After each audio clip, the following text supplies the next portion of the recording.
Welcome, everybody. Just checking my settings to make sure everything's okay. Welcome, I think, on this Texas Independence Day to our Financial Aid Advisory Committee meeting for March 2nd.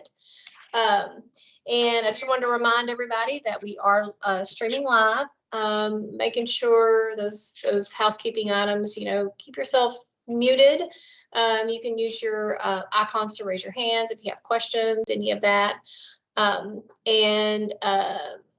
We're going to do a roll call in just a minute. And I'm trying to think, I think that was it. If you have any questions, like I said, raise your hand. We'll call you as those questions come up. So we'll go ahead and get started with a roll call. I think we've got one that did notify us that was going to be out. So I'll go ahead and start calling everyone's name. Denise Welch. Here. Deshay. Present. Jackie is going to be out. Reggie. Reggie is, I think Reggie's on our He is committee. no longer with us. Yeah, he's listed. I'm going to remove him on this. Sorry about that. Victoria. Present. Dee Dee. Here. Bridget. Here. Cecilia Jones. Here. Rachel Joseph. She's our student representative. Not sure I saw her come in yet. Okay. Millette. Here. Gabby Leon. Here. Scott Lipinski. Here. Lydia McKendry. Linda, here. Linda, sorry. Holly Nolan. Here. Good morning. Shauna. Here. Sal Ramirez. Here. Thomas Ratcliffe. Is he on? No. Joseph Ruiz. Here. Joseph Sanchez. Here. Lisa Shobrin. Here in the snow in El Paso. Temian Sides.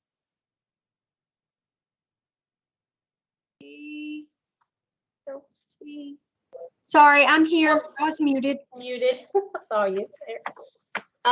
Gilbert Zavala. I think he's going to be late this morning for this session.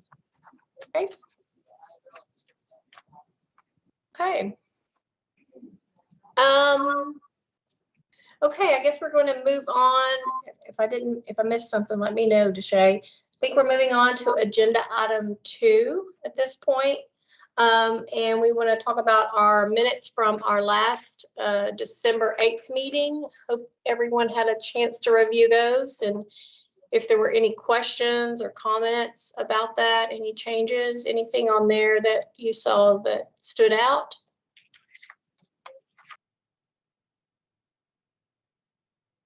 Nothing? No concerns from anyone? Okay. And I don't believe we have to vote on those, so we can just consider them approved, correct? Okay. Okay, so let's move on to agenda item 3. And we have a presentation today from Dee Ingram. She's our Associate Director of the University of Texas Southwestern Medical School. Do I see? Yes, I see her on here. So I'm going to turn it over to Dee, and she will give us a presentation over diversity. I've heard it's really good. I'm anxious to see this. So.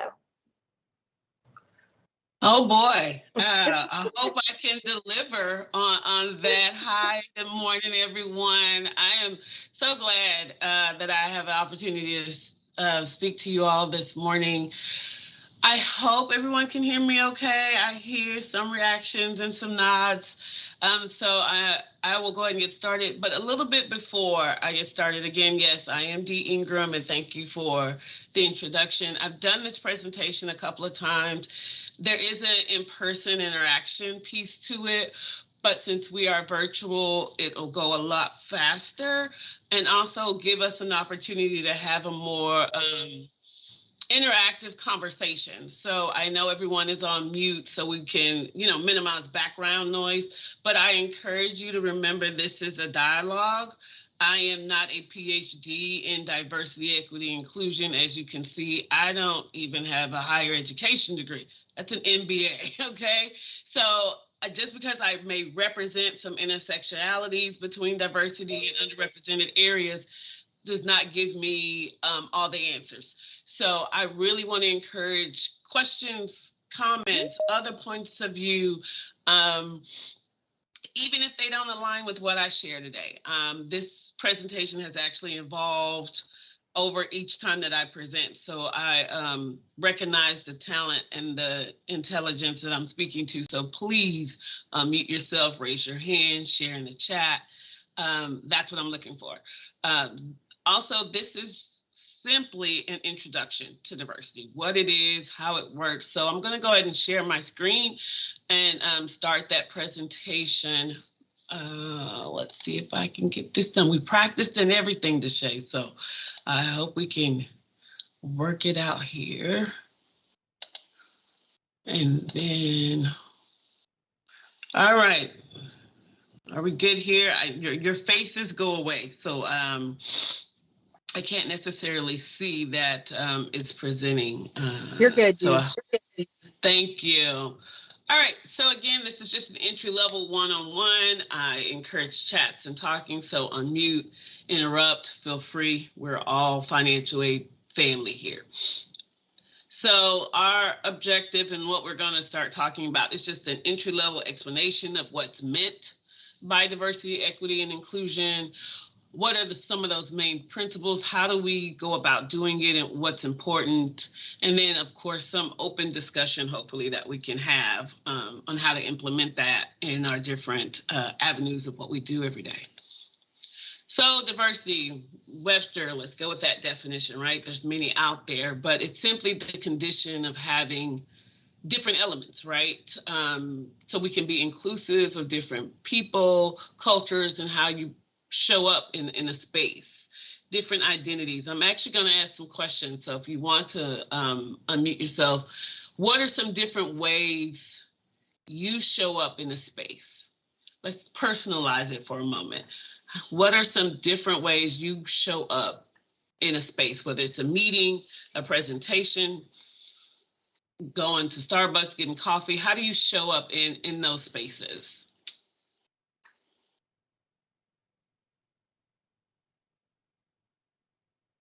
Any brave souls? So like, how do we identify? Yeah, it's personal identification, however you feel like you show up in the space. I usually show up if it's not too early in the morning with a pleasant attitude. Happy. I show Not up with always. a smile. Show up with a smile. If you want to bring it down to basics, I show up as a woman. I present as a woman, right? What are some Caucasian. other ways? She's a Caucasian woman from that background. What else? What else do you bring with you?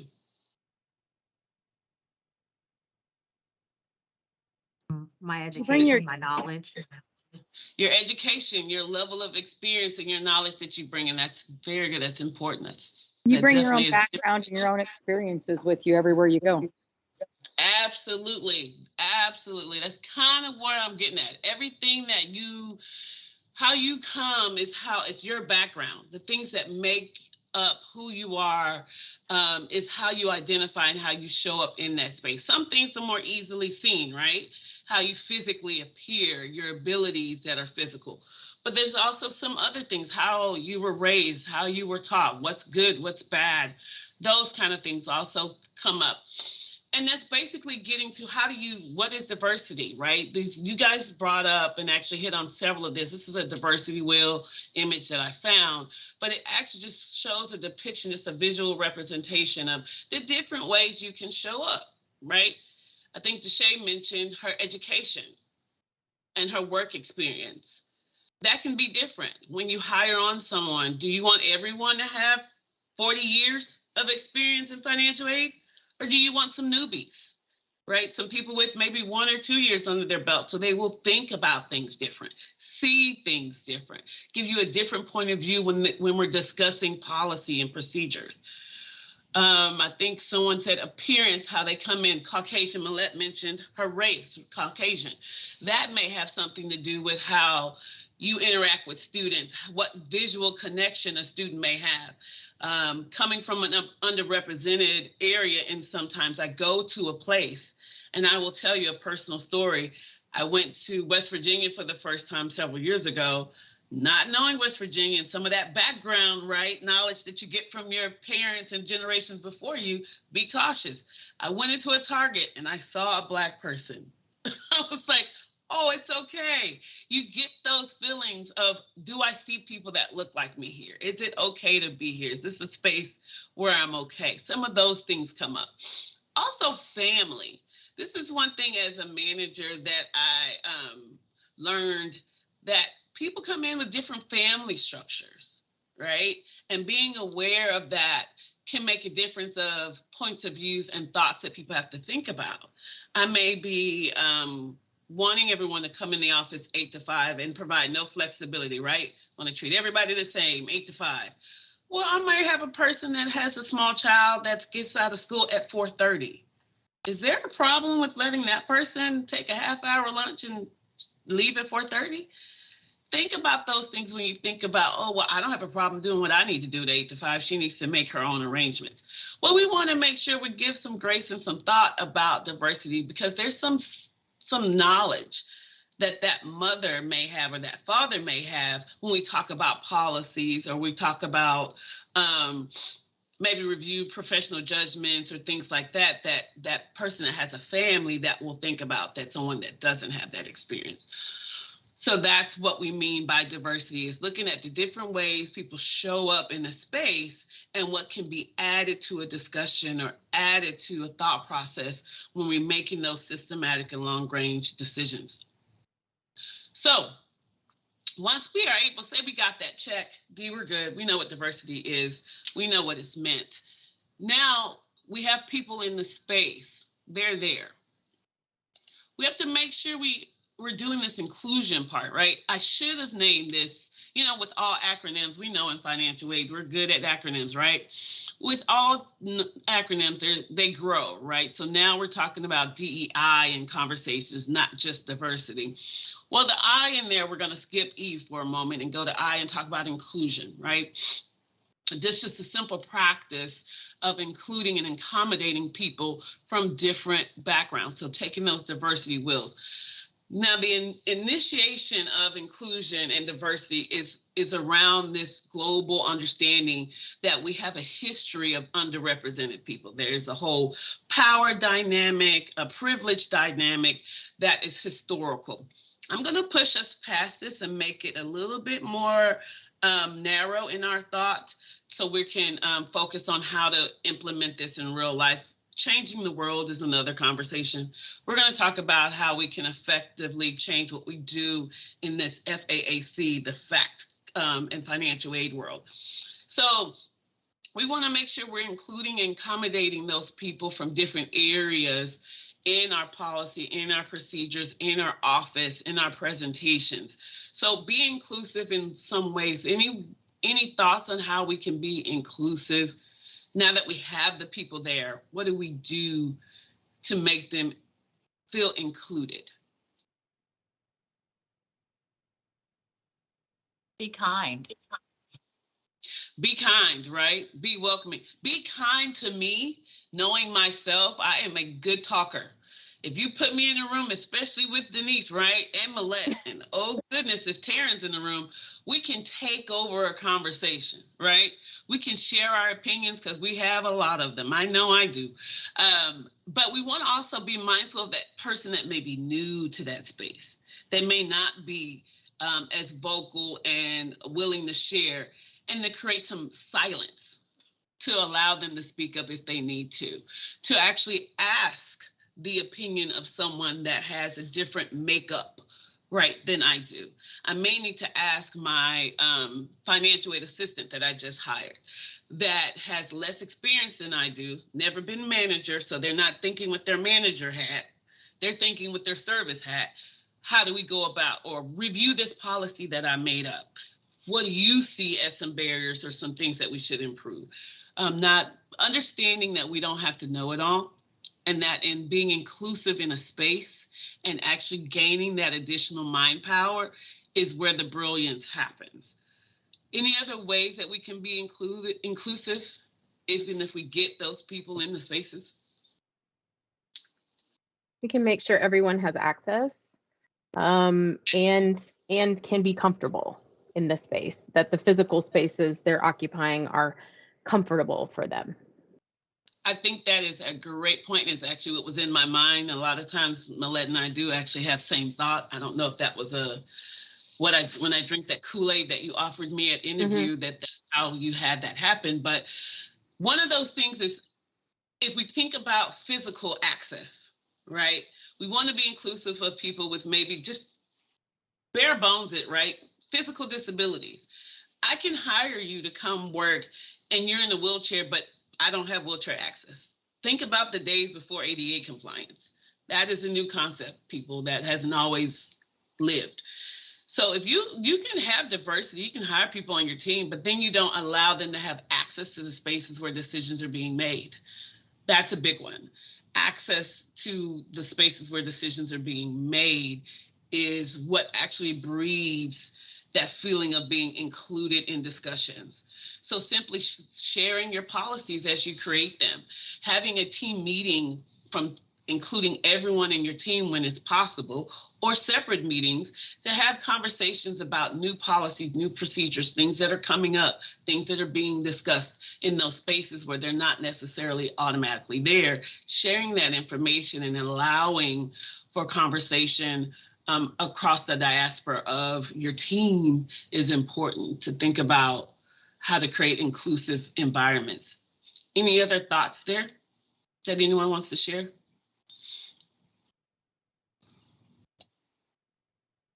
So being inclusive actually breeds diversity, if you think about it.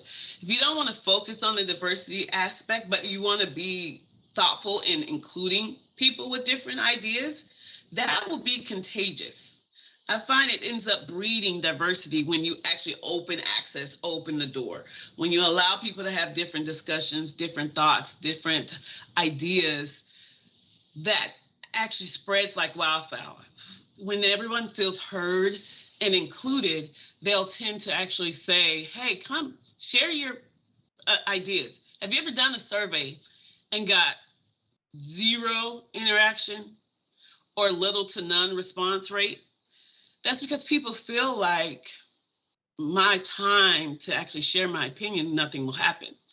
You start showing how you implement other people's ideas and policies and thoughts, then they will be more inclined to share and give you feedback. Sometimes you may be thinking, I may not want their feedback, right?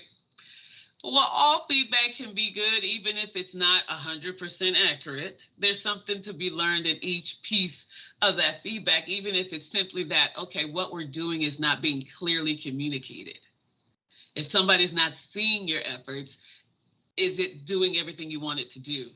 So I would encourage you to just think about the inclusive aspect of, if I simply just make sure everyone knows I am here to listen, that whole open door policy, you'll end up getting that diversity and that diaspora of ideas.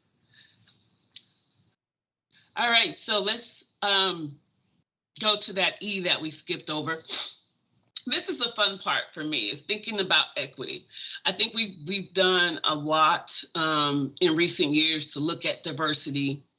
understanding why it's important, realizing that if we include everyone to the table and we have difference of ideas, we're actually serving more people. And in serving more people, we grow our reach and actually bring more people to get access and intelligence and remove barriers across the actual world of financial aid. But we have to get to this equity part now that sometimes can be differing, where everyone gets simply what they need to be successful. This is going to be different than what we used to think about equality, and now moving to think about equity. And we'll get to that equality versus the equity next. But we have to recognize before we talk about equity, we have to understand that we all do not start in the same place. That's why we have to move from equality. Equality is easy if everyone is at the same starting line. When you can simply give everyone the same thing, here's your go Q, here's your go Q, here's your go Q. Everybody can start at the same time and reach the end based on their own abilities, right? But once we realize everyone does not start at the same place with the same information or with the same access, right? Then we have to understand that we have to make adjustments for those imbalances so we can all be successful. There may be some thought of fairness, right? When we think about that, is that fair? I didn't create their imbalance or their inequity. So now you have to take what I have to give to them just because I was able to get to the front of the line. That may not seem fair. But so I want to kind of discuss that moving forward. But let's get to some images and go through this whole train of thought. And then I want to talk about a little bit of the fairness concept and how you feel about that. So here's just some images. I love visual representations. For me, my brain does not sit still enough to maybe read through things, but when I can see them, I can tap into that creativity. So here's our differences, right, between equity and equality. Equality is just an image that where everyone gets what they need. So let's think about it in financial aid terms. Everyone gets access to the FAFSA, right? It's a website, typically, that's assuming we all have internet and a device, right? But let's not even go there yet. Let's just think about equality. Everybody has access to the FAFSA. Equality gets everybody the same thing. But when we recognize that they're not all starting at the same place, right? So I can give everyone access to the FAFSA, but what if I am not a native English reader or speaker? What if I do not have access to a laptop? We have one laptop or computer device in my home, and my mom is using that for work. It may take me a little bit more time. And then we know we have sometimes priority deadlines. So if we do first in, first out funding, and then want to have a need-based component to it, does that really get us to the neediest people? If we say whoever completed their FAFSA first, we're going to award you this additional funding for this priority deadline. But inherently, if we think about it, if there's a need issue, if I have an equity issue and I don't have access to getting on the internet because I have to go to the library because I'm in a rural area, or if I have questions about being access to technology, yes, we have libraries on our campus, things like that, but then we have to have a question about transportation. So that's what we get to when we talk about equity, making sure that we just don't give everybody everything. We give them what they're needing. So look at the visual. You see the gentleman in the blue shirt, or the person, I don't know what gender they are, I must recognize that. The person in the blue shirt, we gave them on the equality side, the same thing that everybody else got. Did they need it? Right? No, they could already see the game. They didn't need it to gain anything. And then the same thing for the one in the middle. They got the same thing. They get access, they can see. and inequality, equality, the shorter person in the purple shirt got the same thing and still didn't get access.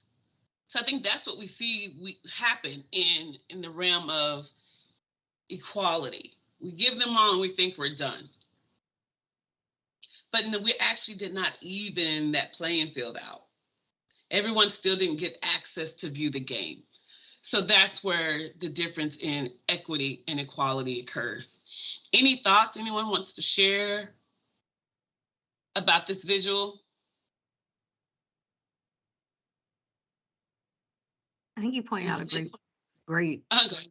visual, D, on the difference between equality and equity, especially when there are other barriers and other factors that one does not always consider. You may provide maybe the same, but is it really always the same for every situation, for every person? And we have to look beyond just giving everyone the exact same and look at every person's need. What does that individual need to be successful in their own journey? So I appreciate this particular visual that you laid out. Excellent. I think that's a great point. And then you're actually teeing me up for my next slide. But yes, Denise, what do you want to share?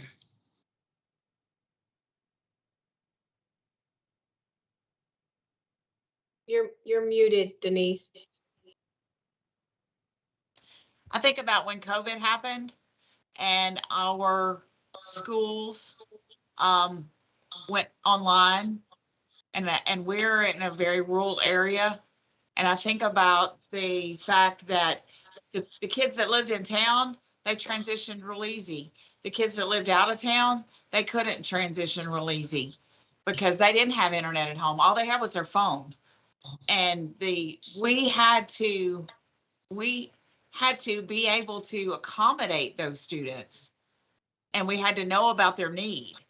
And it took us a little while to get there because we didn't think that far in advance to be able to transition for our students, to give everybody the same advantage to be able to go online and to get their classes and to stay up. And so that whole equality and equity, that's what I think about. I think about our kids that didn't have the internet access that some of our kids had, and the accommodations we needed to make for those, and how slow we were in making those. Right. And I think I saw Millette. Did you still have something to add? And then Cecilia, will get to you. I was just going to say, I think Denise really hit the nail on the head. That's harder than, saying, oh, wouldn't this be great for everybody to have this? And we may be right. It may be great for everybody to have this, right? We're going to give you this as a resource. It'll be useful for everyone. And that may be true, but that allows us to think of people in very, black and white or, one size fits all kind of terms. And it's so much harder to assess people's needs, as Deshay said, on a personal level. That's, that's a whole level of complexity that, and frankly, I think brought up in the financial aid system that many of us grew up in, quote unquote, the financial aid system doesn't do that really well. And so I think, we as financial administrators spend a lot of time trying to figure out how to fit that square peg into that round hole of finding, where people are so we can meet them where they are. But it's very difficult with the tools that we have. Yes, I agree. And that's what I want to save some time toward the end to discuss how we go about doing this, right? It's great to say we want to get to individual understanding of what our students need, but how do you do that? Especially for my friends that are our office of one or office of two and trying to manage that, because that takes additional time, additional effort.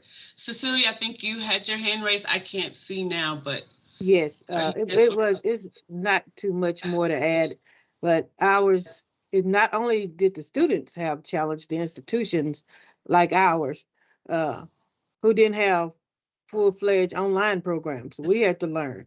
We had to transition. Our faculty and staff had to learn the transition to online. We didn't have long online programs. Yeah. So it Yeah. wasn't just the students who had challenges and needs. It's those of us, institution, the workers, the faculty and staff. That's all I wanted to add. Oh yeah, I think we can all agree that it's not just one group has the monopoly on suffrage, right? We all have things to learn and have challenging aspects of what we do. I think it was someone else with their hand Gilbert. raised. Gilbert. Yeah, thank you. So I actually have seen another version of this image with the fence removed.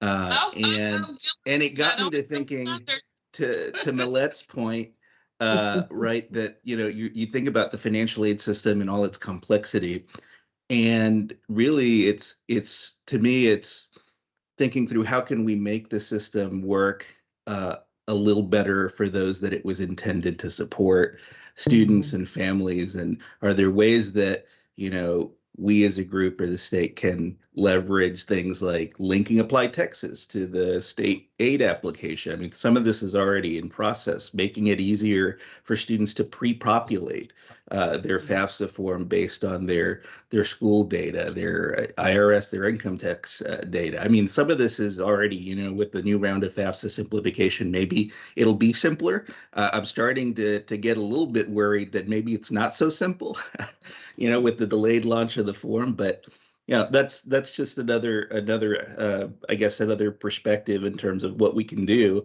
is let's see how much of the fence we can take down.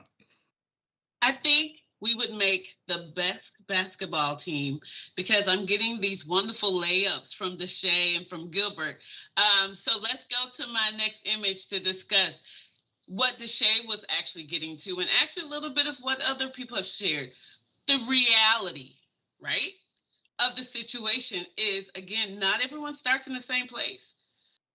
There is an enhancement to this presentation that I'll probably call Diversity 102 or something, who knows, that talks about understanding there's a power dynamic, a privilege dynamic that we have to understand does exist, and that is real.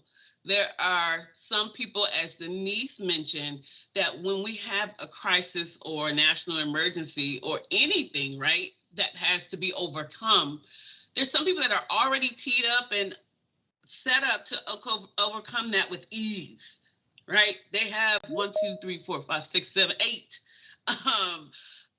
privilege points, right? Access points to make their access to what they're trying to accomplish easier. And then there's some people that when an issue arises or hardship occurs, they're actually below the status quo. They're in a deficit. Now, we can't just ignore and try to fit and satisfy that one in the middle by giving everybody the same thing and make them okay. We have to realize that everyone does not start at the same place, and then think through what can we do, right, in this world of some systematic things that hinder us, i.e. FAFSA simplification, that kind of Gilbert was talking about. If FAFSA simplification doesn't happen, let's start thinking now about some things we can do. Is there anything we can do? What are our neighboring institutions doing? What are my friends on the FAAC community thinking about? What policies or movement to existing policies do we have the opportunity to change or affect to kind of breed this equality situation? I'm going to go ahead and jump to, since I was laid up by Gilbert, to the next slide. What you were getting to, Gilbert, was this idea of empowerment or liberation. Let's take the fence down if we can. So an example of this, I would love to hear other examples that maybe you have seen that you've done, or some things that now that you're thinking about it, or you have been thinking about it, maybe that you're thinking about doing in real avenues of what you do. One of those things, just to give an example, to give you some time to think about it, is removing the barrier of knowing what to submit in a professional judgment. That's one thing that I'm trying to implement, and not this back and forth, right? In this world, if we had to do so many professional judgments about access and internet and laptops and things like this, I met with the students. So when you submit a professional judgment request, or you send an email requesting a professional judgment, or have a conversation with someone, hey, let's set up a time to speak. If I'm really good at this conversation and I'm not having, squirrel moments, we can have a conversation in 5 to 10 minutes. So I can actually tell you, hey, this is what I would need to be able to approve that professional judgment and feel comfortable about a second look or an audit situation. That way we can actually discuss or even get to the root cause, right? In financial aid, I think you all probably agree, you probably will nod your head if I could see you, that they will come to us with one question that is not even the question that they really want the answer to. We have to be somewhat Clio-minded and being able to know what questions to ask them to get to the real root cause. So you may come into me and say, hey, I need to buy a new car. Can I get a professional judgment for $5,000? I might have to understand that I can't approve you a new car because that's not our policy. But let's talk about if you pay for the repairs of your car, could I approve that? If I couldn't approve that, what does paying for the repairs of your car do to your money that you saved for rent? Could I give you some funds for rent?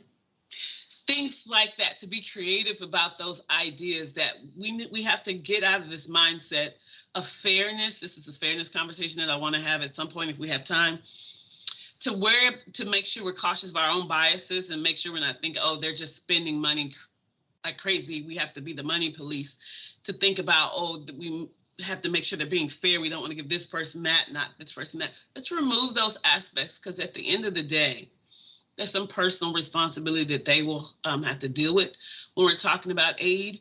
But we need to make sure we're getting to this place of full empowerment and full access. Someone had their hand raised and I forgot the name, but feel free to unmute and share. I think that, and I really like this visual, but I think what I'd really like to see is one more slide where they're sitting in the stands. They need to be a part of what everybody else is. And the liberation picture is great. The fence came down, but they need to be in the stands where everybody else is. And that's what we need to do for our kids. They all need to be sitting in the same, not necessarily the same seat, because I mean, there's always different levels, but they all need to be in the stands. And that's what we need to do for our kids to make it what it needs to be. I love that, Lisa. I love that idea. So now we can get them to see the game, but how can we get them all tickets, right? To be able to sit in the stands and see the game from that point of view. So I think that's a great idea. I think that's moving even past this empowerment and liberation idea, is to be able to get there. But everything in phases, right? Everything in steps, everything in small accomplishments. So I think we've gotten to the point to where we're understanding, well, to be honest, there may be some folks that still need to understand the reality visual, that we all don't stay start at the same place, to where we can then push by this idea, if I just make everybody equal, then we've accomplished our task. To now thinking about equity is where I think we're kind of the majority of the world is living, trying to understand we have to empower ourselves and figure out a way to get to the true needs of people, which may mean having actual conversations with humans and bringing our biases down to be able to hear them when they speak and not question their feedback that they give us with such a critical eye, and just take in what they're saying as truth. I think a lot of conversations, we end up getting pushback when people share with us their hardships. It's real. I know I find myself doing that a lot. Like, is this really what you got going on? Like, you're just doing something wrong. Let me fix you, instead of just hearing what they're saying and trying to see, is there any way I can meet you where you are? Then we can think about, hey, let's think about that. Why is the fence there? Right? Is this an old policy we had 20 years ago before the rule changed? Why does my policy still say I can only give you a professional judgment for one laptop when we know that rule has changed? Now we can give funding for more than one laptop if we require laptops for our program. Why does my policy still say we can only give you funding for one licensure. Is that true? Has policy changed? Has things been updated? Has there been more wiggle room? Is that a must or is it a may in regulations? Do I have any wiggle room?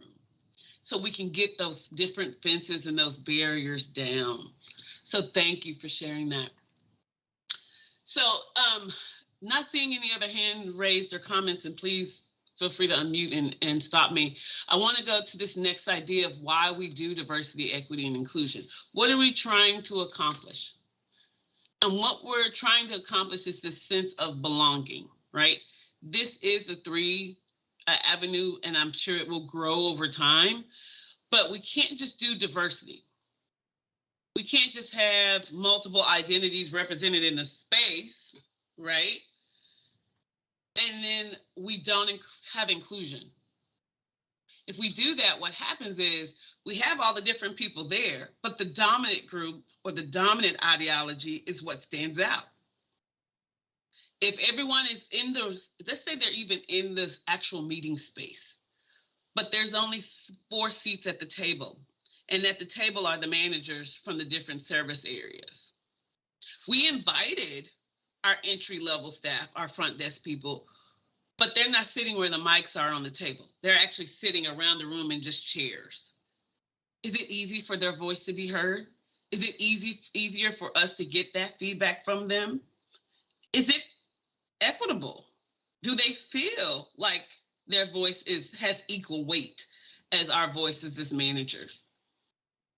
When we do say we do incorporate inclusion, we want all aspects of the idea, and we have equity. Do we have an oversaturation of similarity? So we bring everybody that we have in the room to the table, but everybody has the same idea. Everybody is like, yes, this group think occurs where everyone is just agreeing because there's no diversity, there's no difference of thought, there's no pushback on ideas.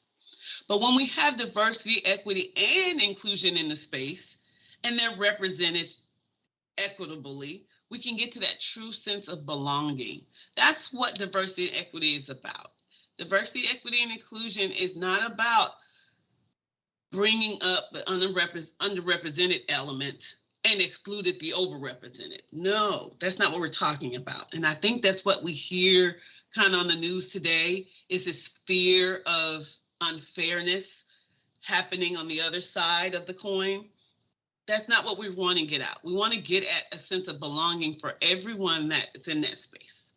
So we can have an organization that actually truly engages fully in the potential of growth and individuals and thrives on having those different views and beliefs integrated in a space so everyone gets the same full level of service.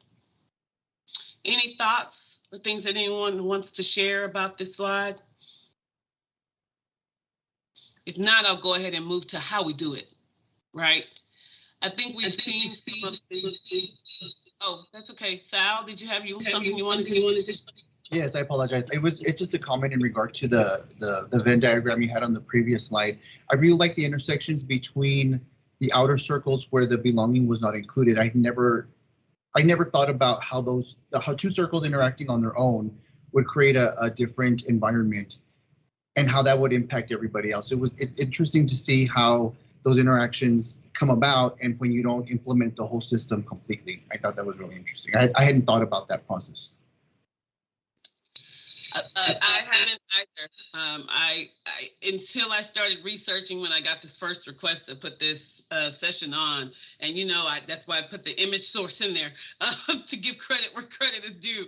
It made me think about how different things have occurred, and I was able to go back and say, oh, that cultural assimilation. That's what that was. When I said everyone, here's a dress code. Everybody look like this. Everybody wear the same thing. Oh, you can't have your hair like that. We're doing assimilation. We're trying, and that inherently is getting to a power and privilege dynamic.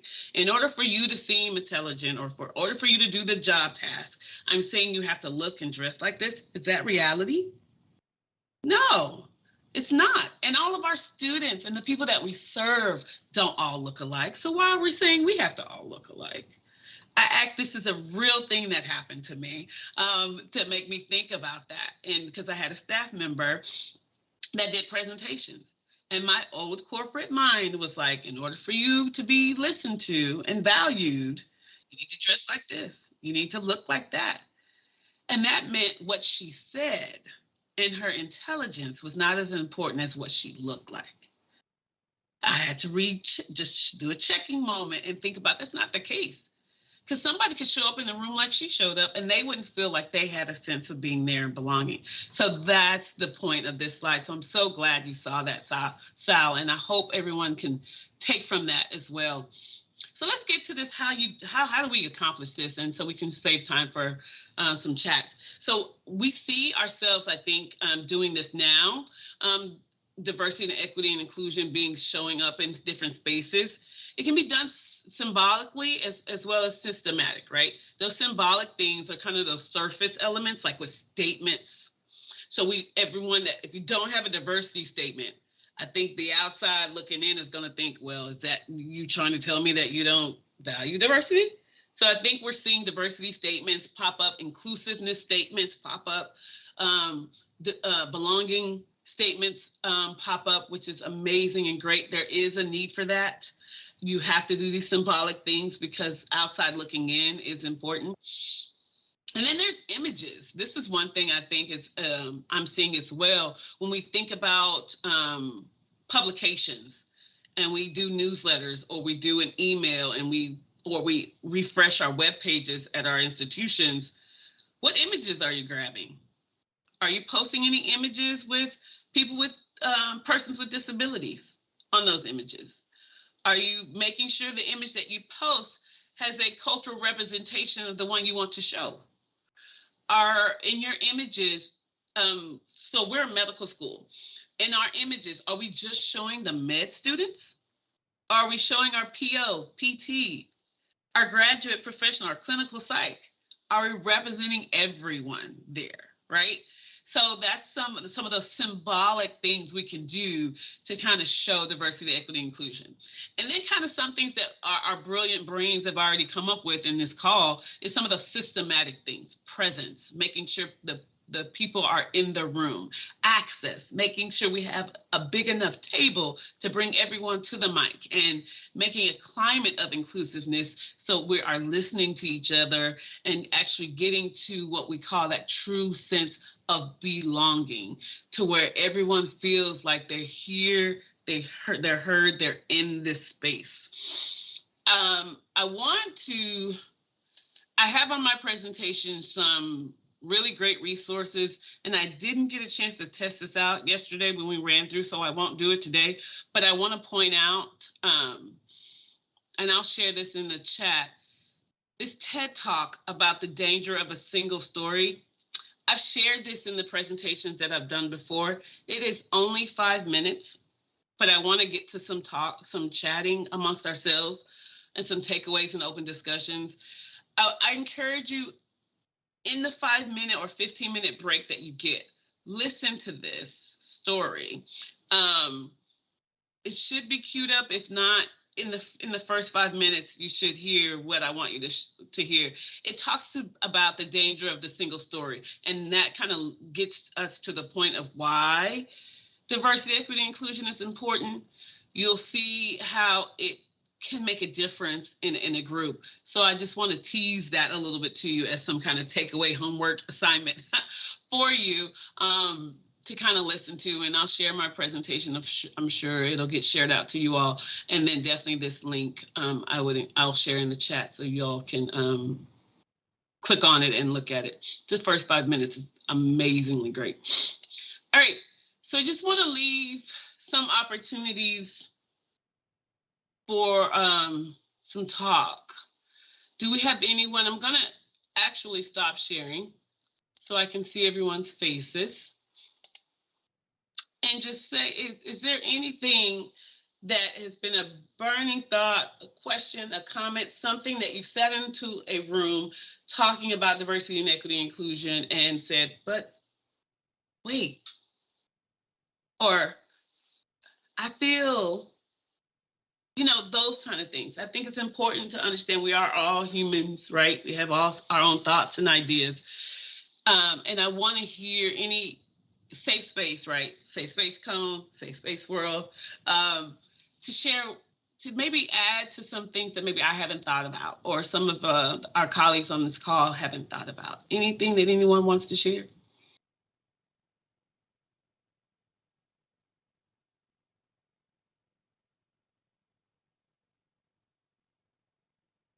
See, something I've heard you say many times in this presentation and just in other contexts is that one of the dangers I think we fall into is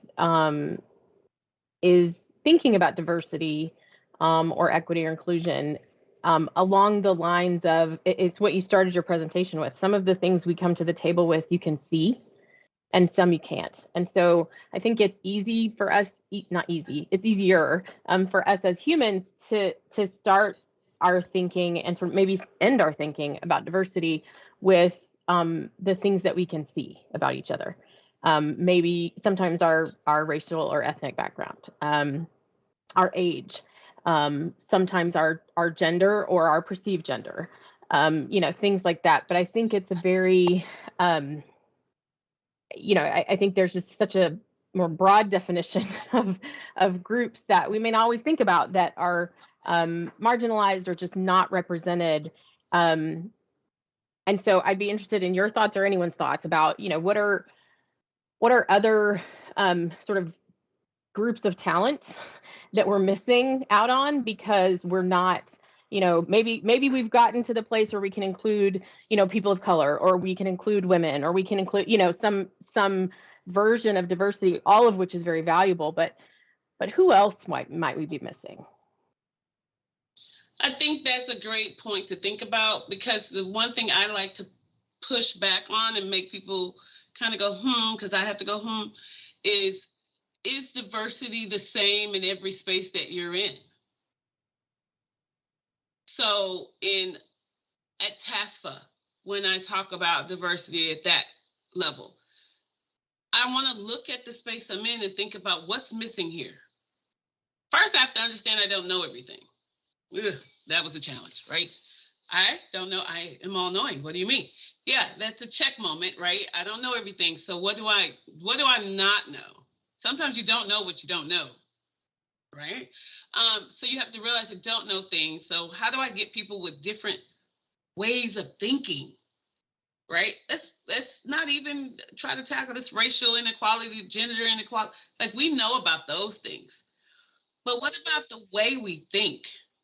I want to say that was Lisa that talked about, you come in with everything you grew up, all your history, all of that kind of cultivates the way you think. So what we're getting at when we think about diversity is trying to get people that may not think the way we all think. But maybe my difference in diversity and Milette's difference in diversity gets us thinking the same, because some weird way we still think the same. Well, we need to and the only way I can think about doing that is talking to people, taking a moment to get to know each other as human beings and not just an opponent or a friend or someone that agrees with me all the time. Just getting to know people, taking that 5-minute or 2-minute elevator conversation and say, hey, how you doing? How's your day going? Or seeing somebody that is at work and not happy when they come in the office and say, hey, Kimberly, can you come in my office real quick? I wanted to look at this. Hey, how are you doing? What's going on with you? Or seeing a student that's not performing well. This is their second time submitting a SAP appeal. Instead of just decisioning that SAP appeal and moving on, if we have space, right? This is all about access and challenges, and we're not even talking about the ability to actually do this. But if we have time and can do this, or maybe refocus our efforts at trying to get to what's going on. I see last year you did stellar. This year we're having some challenges. What's going on? Is it financial? Is it access? Is it ability? Is it home? Is it something else that we can talk to? Because students are holistic, right? We are holistic reviews. We have to think about students and each other holistically. So I think that's how you can try to get at those invisible diversity characteristics that you don't see. Any other thoughts about that or any other ideas? I know in this last 5 minutes, being in Texas, you guys, we have to realize there's some conversations that kind of are going to push back on some of these diversity initiatives that we're thinking about that are happening. I don't want to ignore them or write them off as radical or what have you. I want to think, what can I learn from this? And what I'm hearing is there's a fear sense. There's a fear fairness sense that is happening, that where there's a thought, if we look at incorporating everyone else, then there's an opportunity going to be taken away from me.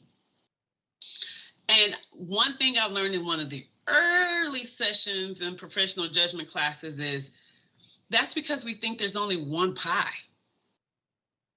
So in order to divvy up one pie, either somebody has to take my slice or somebody's going to cut my slices into smaller slices, right? We have to start thinking, and I think that's what we were talking about with removing the fence. Why can't we make more pie? Or maybe I don't want that pumpkin pie. I want an apple pie anyway. So here is my pumpkin pie slice. You can take it. I want the apple pie. So I'm going to go bake an apple pie, and then I'm going to share my apple pie slices with someone else. That's how we have to start changing our mind thought and taking out of these pieces that everything is bigger in Texas, including pies. I like that, Gilbert. Thank you for that. We make a great team, right? But seriously, I want us to stop limiting ourselves in our thoughts.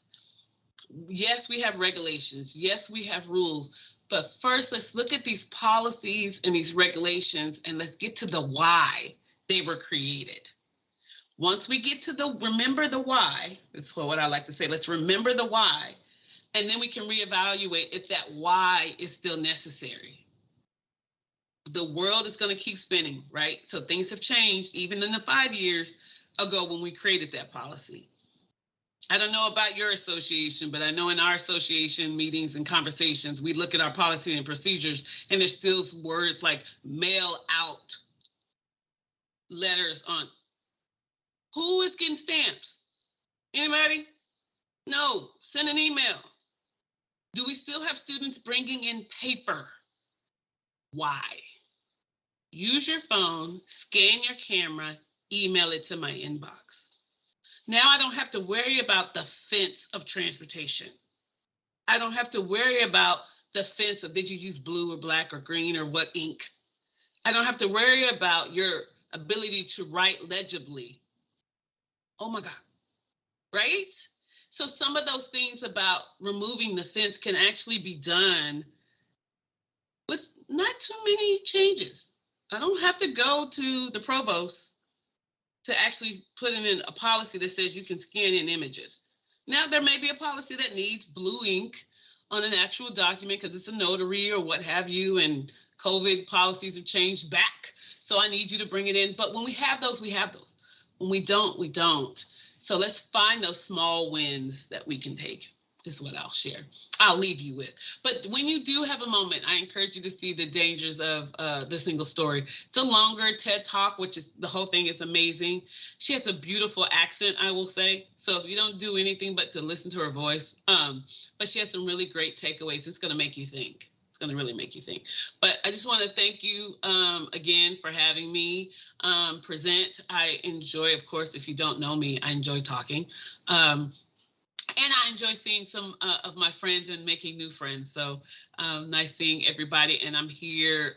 We have a few more minutes if anyone wants to share anything or have any suggestions for me. My email should be somewhere, but I will put it in the chat. I welcome any suggestions on improving or enhancing the presentation in any way possible. Thank you again. Hope I typed that right. Thank you, Dee. Thank you, Thank Victoria. you. Good to see Thank you. you, Dee. Thank you, everyone. Thank you, Dee. Thank you, Dee. Thank you so much.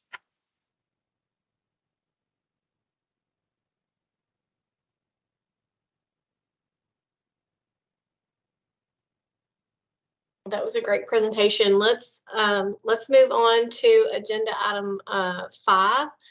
And I believe I saw Jeff and Carla both come in earlier. So we're going to have Jeff and Carla from Trellis. They're going to present on their fall 2022 student financial wellness survey. I think some of us have probably participated on occasion with this survey, and they're going to present their fall 22 data. Okay, thank you very much. And thank you for inviting us to talk about the financial wellness survey. As Carla's getting the presentation up there. So we all know that student finances are key to access, retention, and graduation.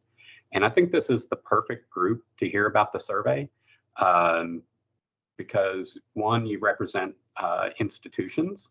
So you have that institutional perspective and how to see the results and how you can think about what we can do as institutions, but you also are together as a group, a committee that is a little more focused on policy. And we always pride ourselves in our research that our, when we deliver research, that we address both audiences. And so we really welcome sharing what we have. Our survey provides schools with the evidence at the appropriate breadth and depth. They need to serve their students with purpose and precision. The results from the survey are also of keen interest to policymakers concerned about student debt, basic needs, equity, college affordability, mental health, and several other topics. We'll reserve time for questions at the end, so you can add those to the chat feature as we go. Let's see. Carla, are you able to share the? Oh, is it not sharing? It's telling me I'm sharing. Let's see. Are you able to advance?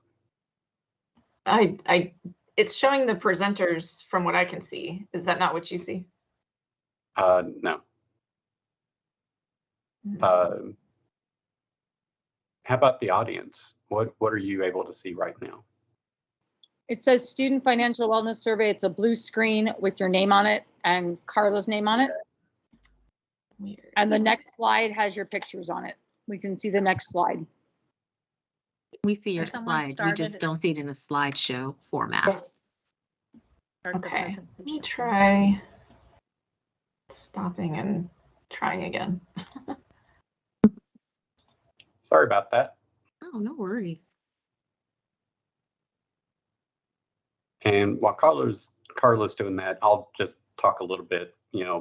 I'll do an overview of the survey and share some of the research and practice options. And there we go. That looks good, Carla. Good. And Carla will go over the top findings from the fall 21 wellness survey. And Carla will do a sneak peek at the fall 22 results and walk through, for those that are interested in participating, what the steps are. So hopefully you all are familiar.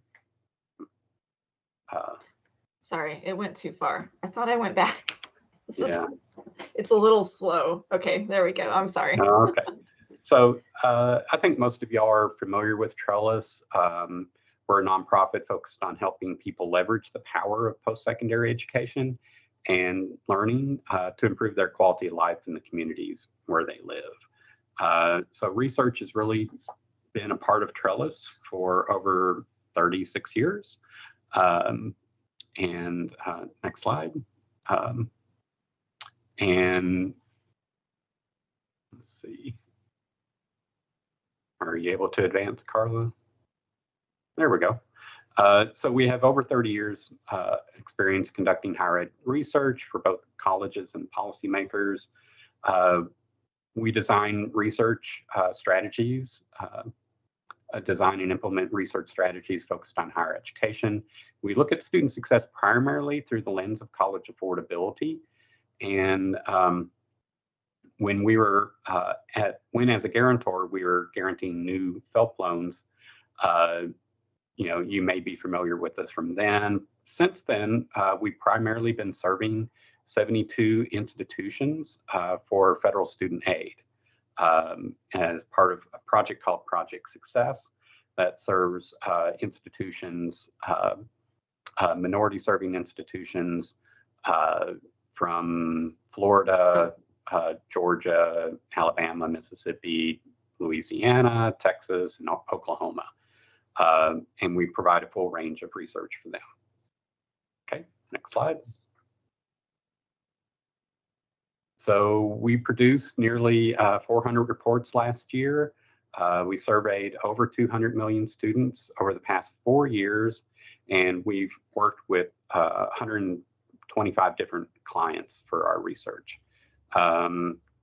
Next slide.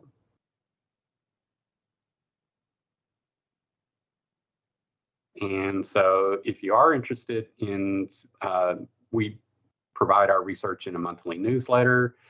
You can scan that QR code.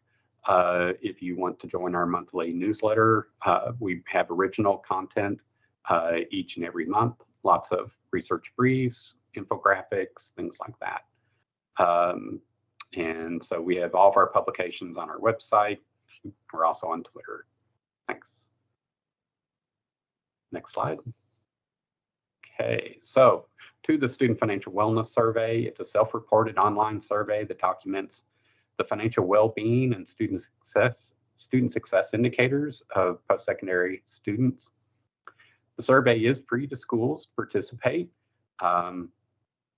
and Trellis uses the data to produce customized reports for participating schools and more aggregated reports to inform policymakers.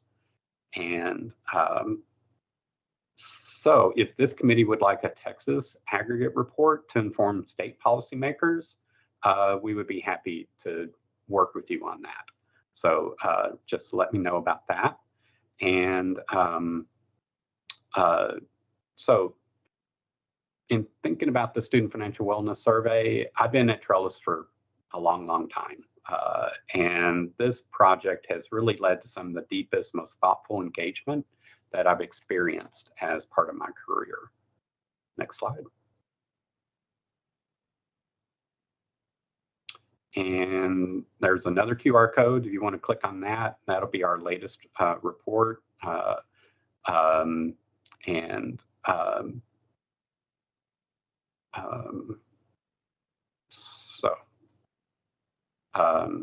So the survey's really been increasingly relied upon. Next slide, please. And so since spring of 2018, we've surveyed almost 2.4 million students from 231 schools across 33 states. And while the survey covers a variety of topics and is relatively long, the median time spent taking the survey is 14 minutes.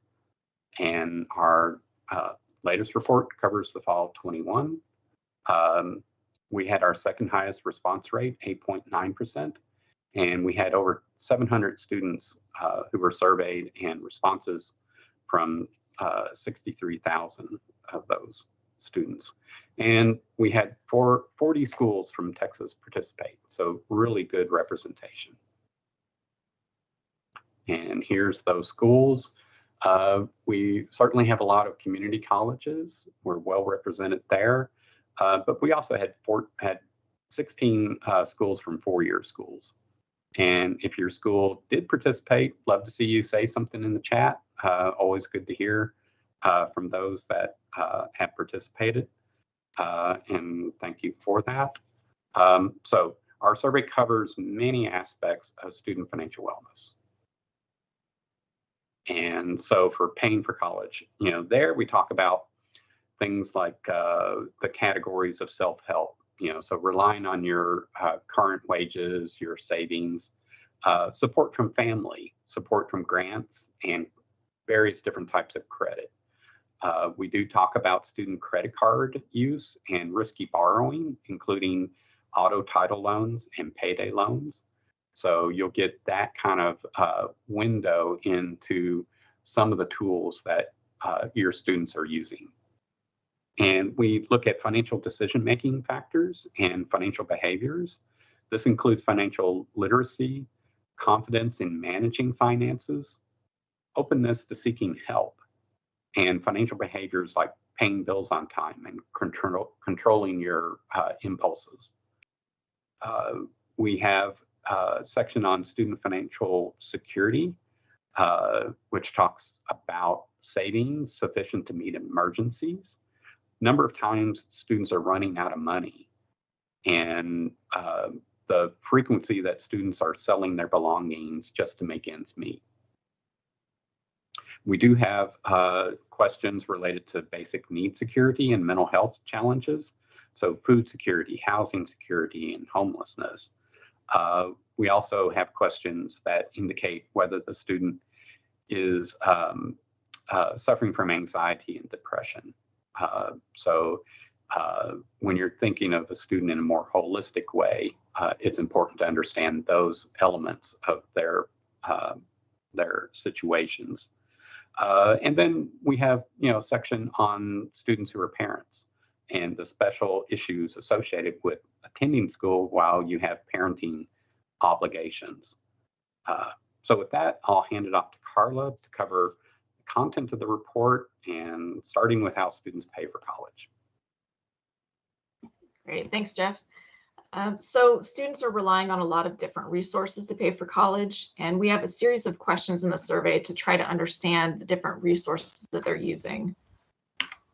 And we group the various resources into 4 broader categories: self-help, family support, grants, and credit. And so we'll go through each of these briefly.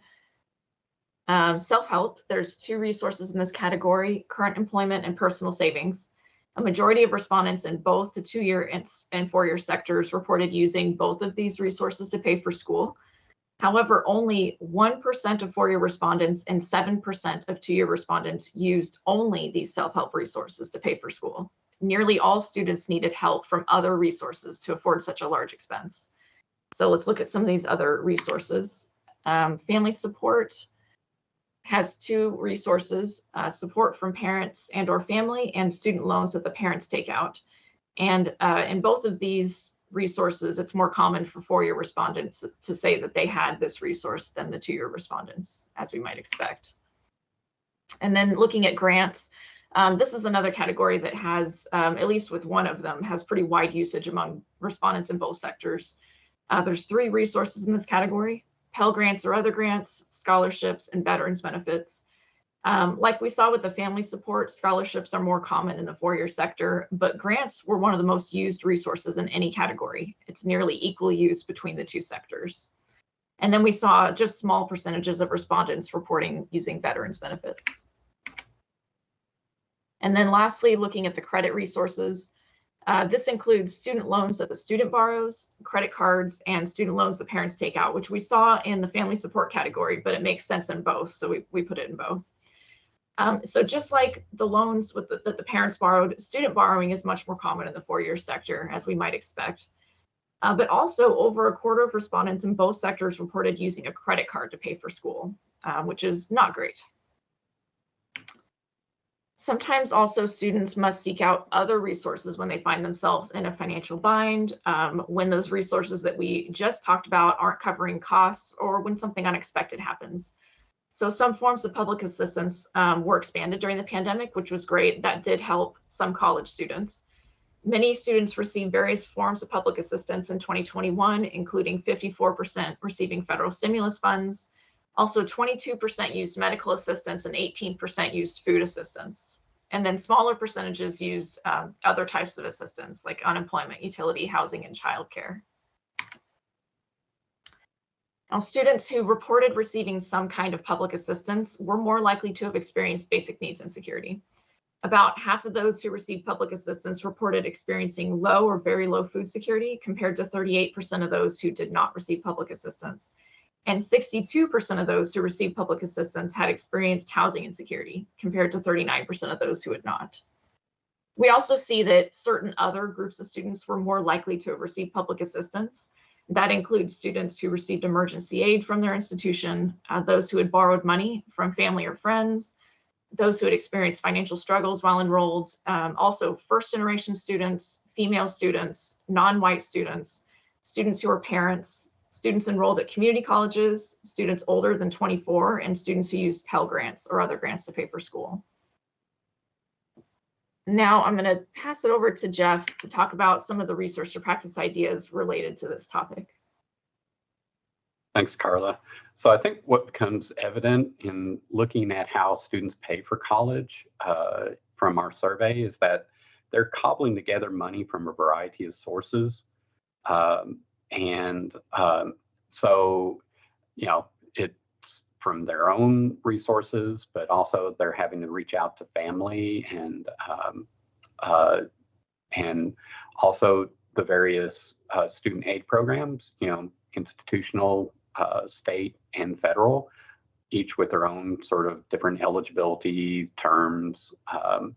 And it's, so I think it underscores the importance of navigating some of the information barriers to help students pull all that together. Importance of having, you know, financial aid administrators really help them navigate that process. This survey provides a lot of evidence of the importance of grant money to help stabilize students' finances, which are necessary to keep them enrolled. So it can be used in that way to communicate with policymakers and funders, and used in you know, reaching out to your alums for support, because that grant money really is essential to a lot of the students that we see in the survey. We've seen through the pandemic the importance of leveraging public assistance programs to supplement traditional student aid. So schools that invest time to help students navigate these other sources of assistance can help students avoid some of the harsher consequences of financial distress that we document in the survey. And moderating rising college costs is obviously easier said than done, but students can be scared off by high sticker prices even after they've been enrolled. We hope that our report will allow schools to advocate for additional funding, whether that's from Congress, state legislature, foundations, and we're always willing to help communicate the need to those groups of people. Great, thanks, Jeff. So as we saw in the prior section, many students are borrowing loans and using credit cards to pay for school. Students are also turning to other sources of credit sometimes that can be riskier or potentially expensive. So this section is going to take a look at some of those forms of credit and who is using them. So looking at use of credit among students, we can see that credit card use, which is that longer light blue line at the bottom of each of those groups, is way more common than auto title or payday loan use. Hispanic students had relatively low levels of use of all three of the forms of credit compared to their white and Black peers. And while credit card use among Black students was lower compared to white students, payday loan use was nearly triple, at 11% for Black students compared to 4% for white students. And then looking at parenting status on the right side, students who were parents had higher rates of use of all three forms of credit compared to students without children. So we're going to look a little bit closer at credit card use specifically. The majority of students reported that they always pay their credit card bill on time, but only 39% reported paying the full balance off each month, meaning that many students are accruing interest each month on this debt. So we're going to break down each of these stats a little bit, starting with the first part of the stat. This looks at the first part by race and ethnicity and parenting status. White students were more likely to say that they always pay their credit card bill on time compared to Hispanic students and Black students. And a higher percentage of Black students disagreed or strongly disagree that they always pay their credit card bill on time compared to the other student groups. They were at 17% disagreeing with that statement compared to 8% of their peers. And we can see some differences by parenting status as well, with the parenting students less likely to say that they always pay their credit card bill on time compared to students without children. They were both more likely to, I should say less likely to agree or strongly agree that they always pay their bill on time, and more likely to disagree and strongly disagree with that statement. And there is a neutral category, so it's important that we're finding that difference on both sides. And then looking at those who fully pay off their credit card balance each month, we again see that white students have the highest percentage of those who agree or strongly agree that they do fully pay off that balance each month, while Black students had the highest percentage who disagreed or strongly disagreed. And we see a huge difference with the parenting students. About 2/3 of students with children disagreed or strongly disagreed that they pay off their balance each month, compared to 39% of those without children. So these stats give us a picture of how students are using various forms of credit, but it's also important to know how students are making financial decisions. So in this next section, we're going to look at financial decision-making factors and behaviors, including confidence in managing finances and openness to seeking help. So looking at confidence, first-generation students were significantly less likely to say that they knew how they would pay for college next semester compared to non-first-generation students. 57% of non-first-generation students agreed or strongly agreed that they know how they're going to pay for college, compared to 46% of the first generation. So that's really a large percentage of students in both categories, actually, who aren't sure how they're going to be paying for the next semester of college that's really just about 2 months away at the time that they're taking this survey. So that's a precarious financial situation. Also, 21% of respondents said that they did not know where to find financial advice, but a majority of students, 61%, indicated that they would be interested in using financial services like financial coaching if offered by their school. Now, this is good news. It opens up the option for institutions to help their students better understand their financial situation. But we do see some differences in interest in the financial services by race and ethnicity. Hispanic and Black students were more likely to say that they would use financial support services compared to white students, and white students were more likely to disagree or strongly disagree that they would use these types of services. And again, I'm going to pass it over to Jeff to talk about some practical applications of the findings from the last couple of sections. Thanks, Carla. Many financial aid offices will have financial education as part of their mission. Sometimes it's housed in a different area in your institution. But the results from this survey can help schools customize that financial education to address specific needs of their student body, whether it's understanding how debt works, the importance of building savings, or following a budget. Students are busy and they don't often have time for non-mandatory tasks. So we really underscore the importance of promoting financial education modules, workshops, webinars, and other forms of programming, because we do identify that a lot of students are struggling with some of these important financial decisions that can have lasting consequences. We also learned students are worried about making rent and they're stressed about working. And so understanding their renter and worker rights really can empower students and strengthen their sense of autonomy in making financial decisions. We also believe providing financial wellness navigators to help students with these financial decisions, including the use of credit, is important. And because their financial wellness is also tied to the institution's student success indicators. So it's real important for schools to be thinking about how you can help these students navigate what can be a pretty complicated process.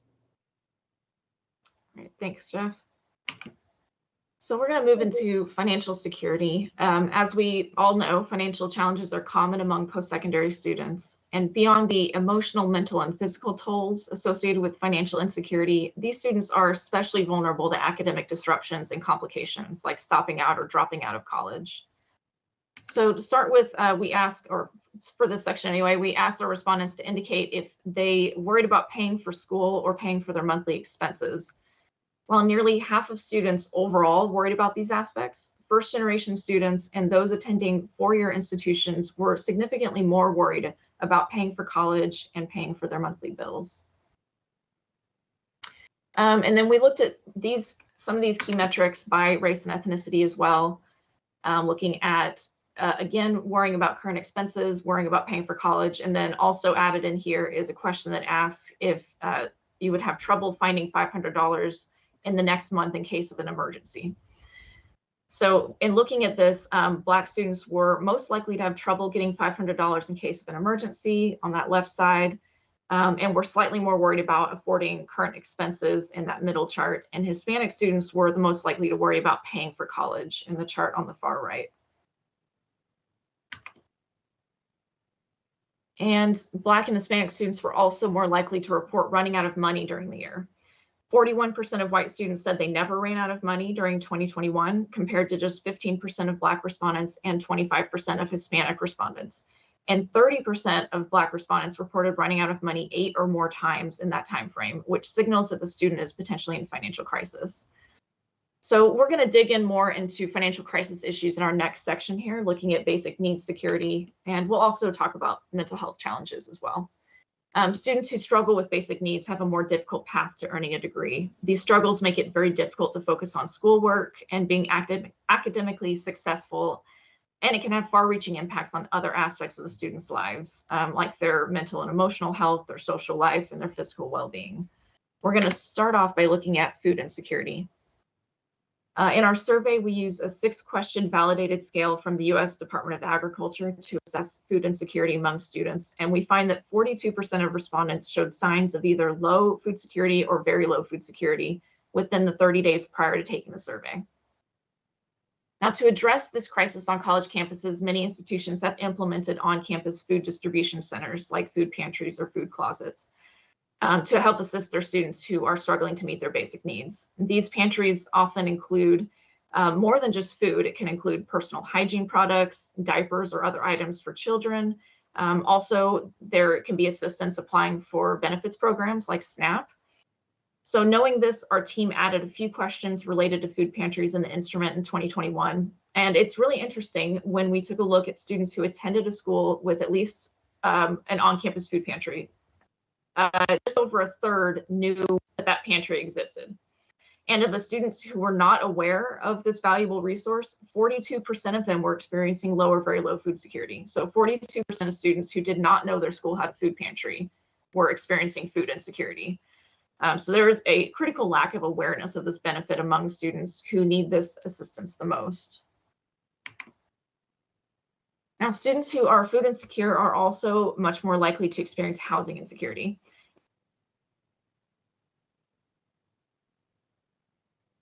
The national average. Housing insecurity encompasses a wide range of challenges, including the inability to pay rent or utilities, the need to move frequently, poor housing quality, and overcrowding, and other issues.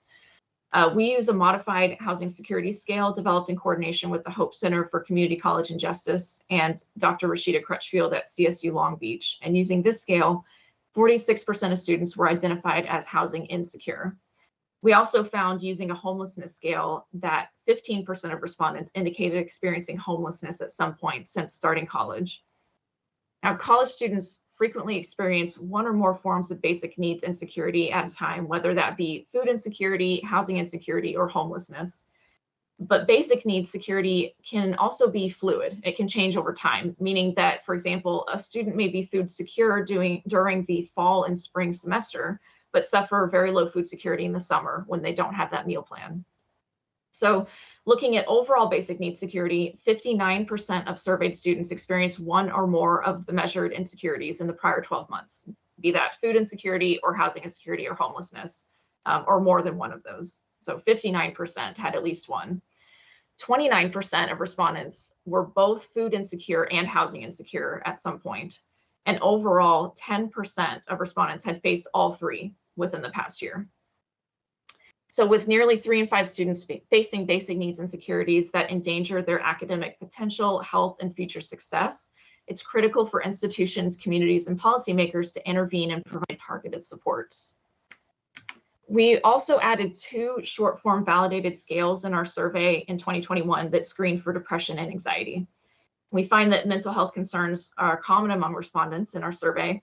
38% of respondents were likely to meet the conditions for the diagnosis of depression when taking the survey, and 45% indicated experiencing generalized anxiety disorder. For students to thrive and persist in college, better mental health is essential. The student mental health crisis calls for urgent action by campus, state, and federal stakeholders. And then in our last section here, before I turn to Jeff to cover one last research to practice, I'm going to cover the unique circumstances that parenting students face when attending institutions of higher education. Nearly a quarter of students nationwide are raising children while in college. Parenting students often encounter significant barriers accessing and completing college. And we find that parenting students often face significant costs related to childcare, basic needs, and other expenses that can put a strain on what are sometimes limited financial resources. So in our 2021 survey, we found that students with children were 12 percentage points more likely to run out of money during the year compared to their childless peers. And then looking at that $500 question again, students with children were also more likely to report difficulties getting $500 in case of an unexpected expense, 64% compared to 54%. And then as we saw in an earlier slide, parenting students were both more likely to use a credit card and were less likely to pay off their balances in full each month. In fact, only 22% of students with children paid off their credit card balance monthly compared to 46% of those who did not have children. And then when looking at parenting students and use of public assistance, students with children were more likely to use each type of public assistance, from federal stimulus funds to housing assistance across the board. Uh-oh. My PowerPoint just died. I don't know what happened.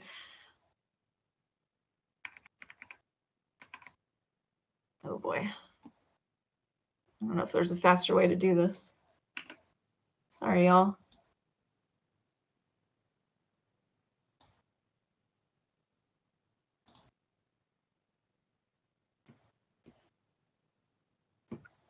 I can Okay. talk a little, if you're still working on it, I can talk a little bit about the research to practice implications for students in crisis.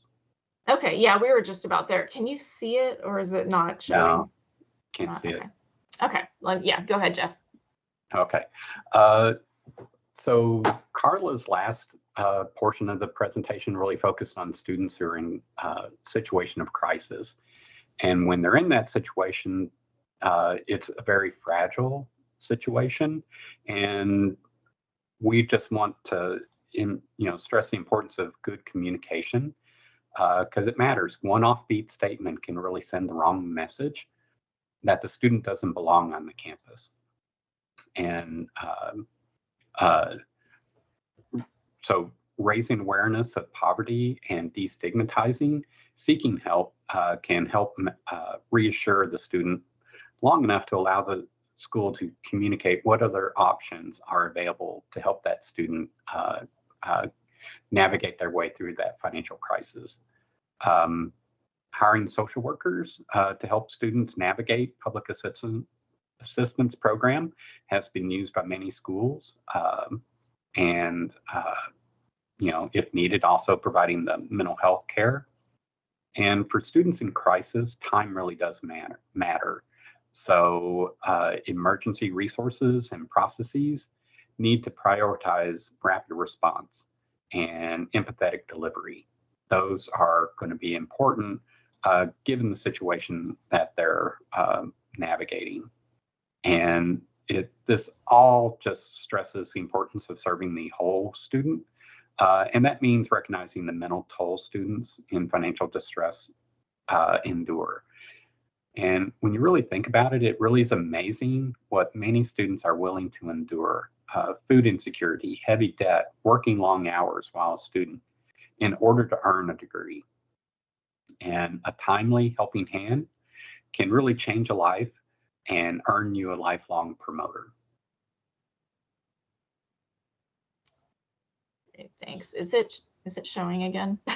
It's showing like how it was before, not in sort of presentation mode.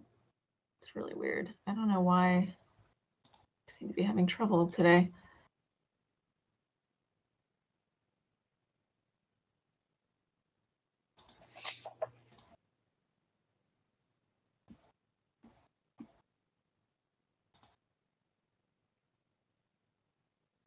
So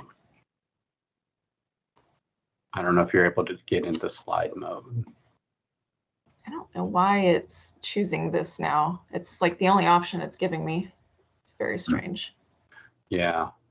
Well, maybe what would be best is if you just maybe X out of the PowerPoint and then talk through some of the remaining elements. Yeah. Unless Yeah. Is it just hard to see? what we're seeing is like on the left side of the slide, all the several of the slides that we've seen before, Oh. and then we're seeing the research to practice. Are you able to advance?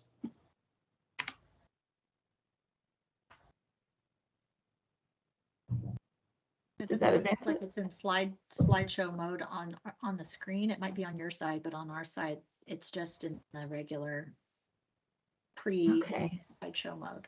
That is so weird. I don't know.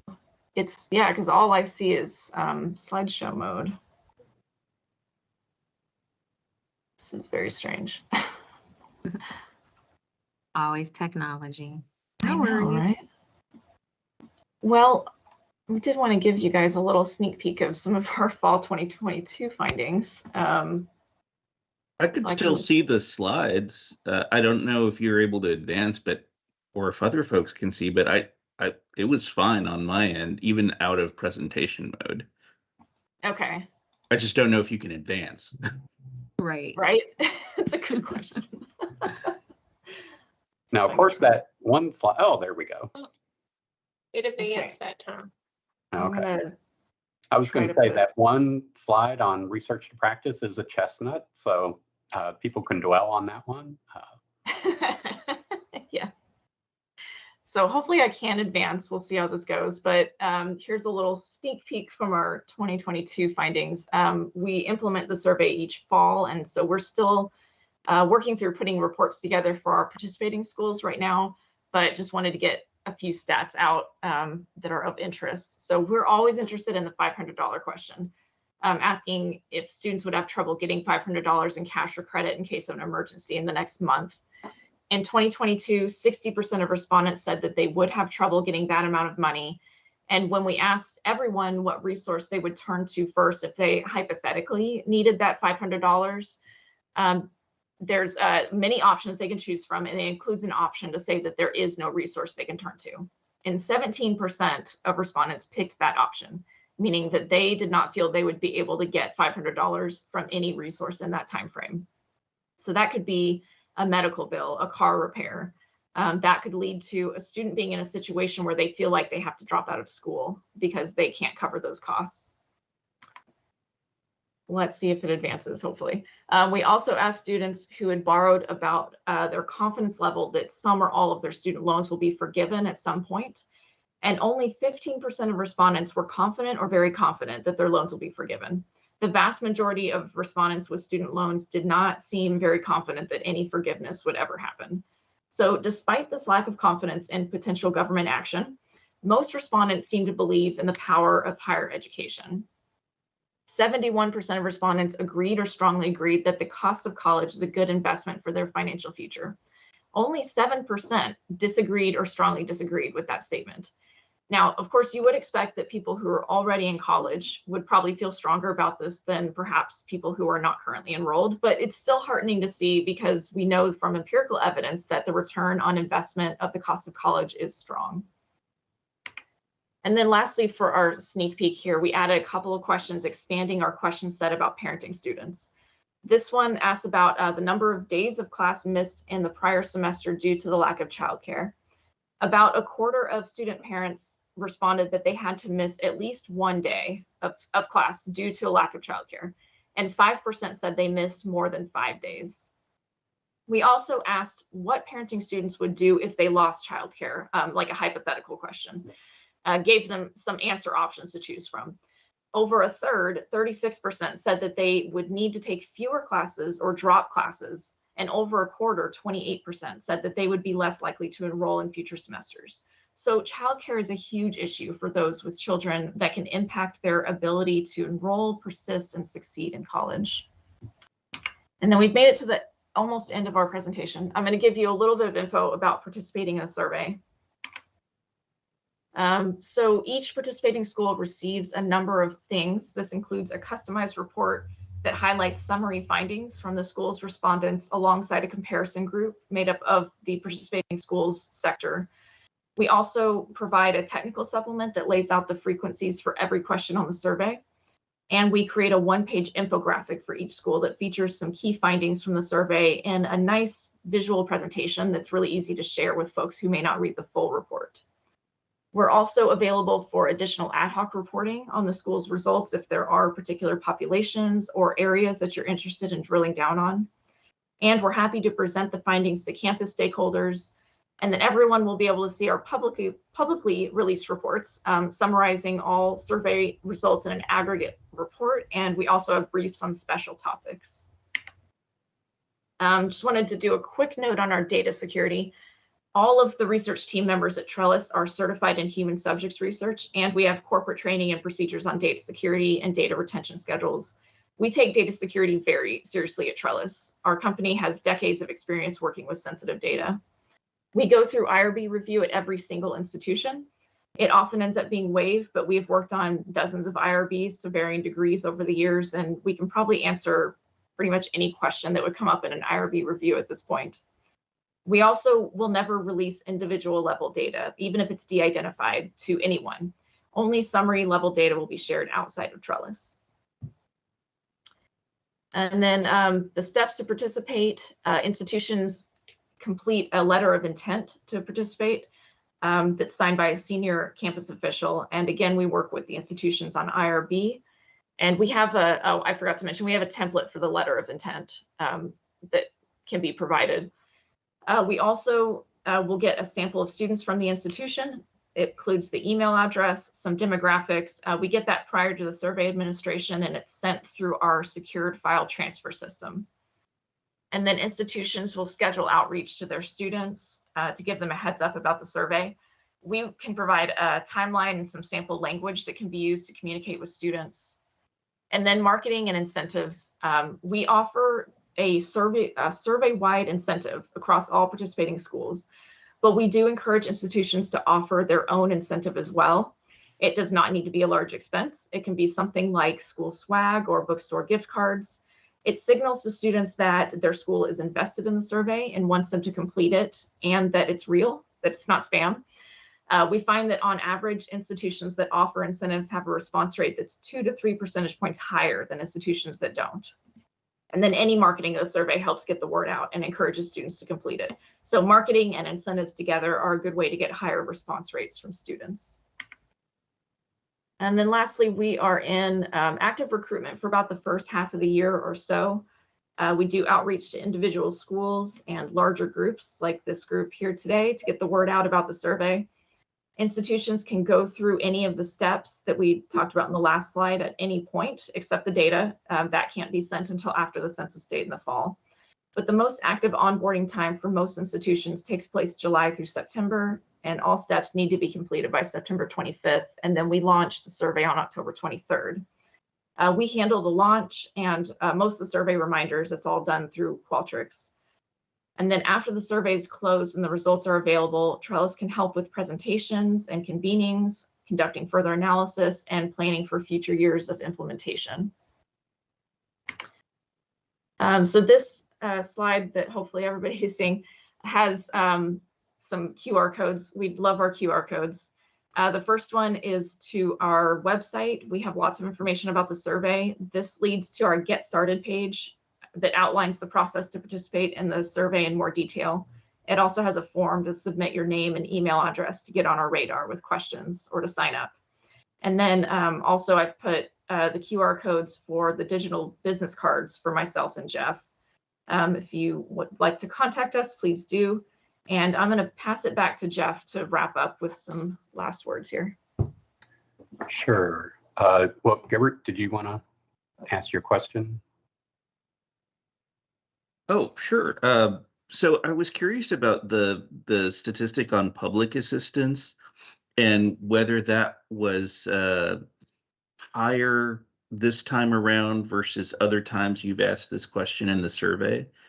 And also just curious about what is there a breakout of what public assistance means? Particularly, I'm just thinking, I'm guessing this does not conflate federal student aid in there. It's just other public assistance aside from aid. So it's just curious if that trend was higher over these last 2 years, or is it I mean, is it an anomaly? Right, yes, good question. For as far as the definitions, we do have hover definitions in the survey to give some examples of what public assistance might be, like SNAP or, different programs that it might include. We are not intending to include something like federal student aid or anything like that in there. So we do have some examples. It's not it's not inclusive of everything that someone could think of. We try to just give some good examples for people to understand what we mean. And then for the trends, we did see some differences. We saw quite an uptick in medical assistance during the pandemic, and I think it's still higher than it was before. And a little bit of an uptick in food assistance, especially right at first, and then it's kind of dropped a little bit. I think that there was a lot of help from communities and schools with food. So we didn't see that get as high as maybe we would have.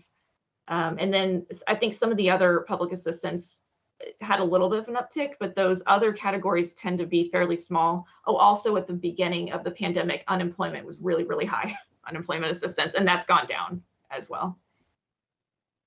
Right, and a little note on the public assistance questions. It's we list various types of public assistance. So it'll be public assistance that's housing, medical related, utility assistance. So that's another signal, that it's not really talking about Pell Grants. And we ask about grants, prior to that in the question set. So hopefully that gives them an idea of what we're trying to get. Yeah, that's helpful. Last question. Did you all disaggregate by state per chance? I noticed you said you had 40 colleges in Texas participate. Did the Texas data differ significantly from the national data? I don't think we've looked at that, but we can. And especially like for this committee, I think that would be real important. So we can try to pull something like that together. Also,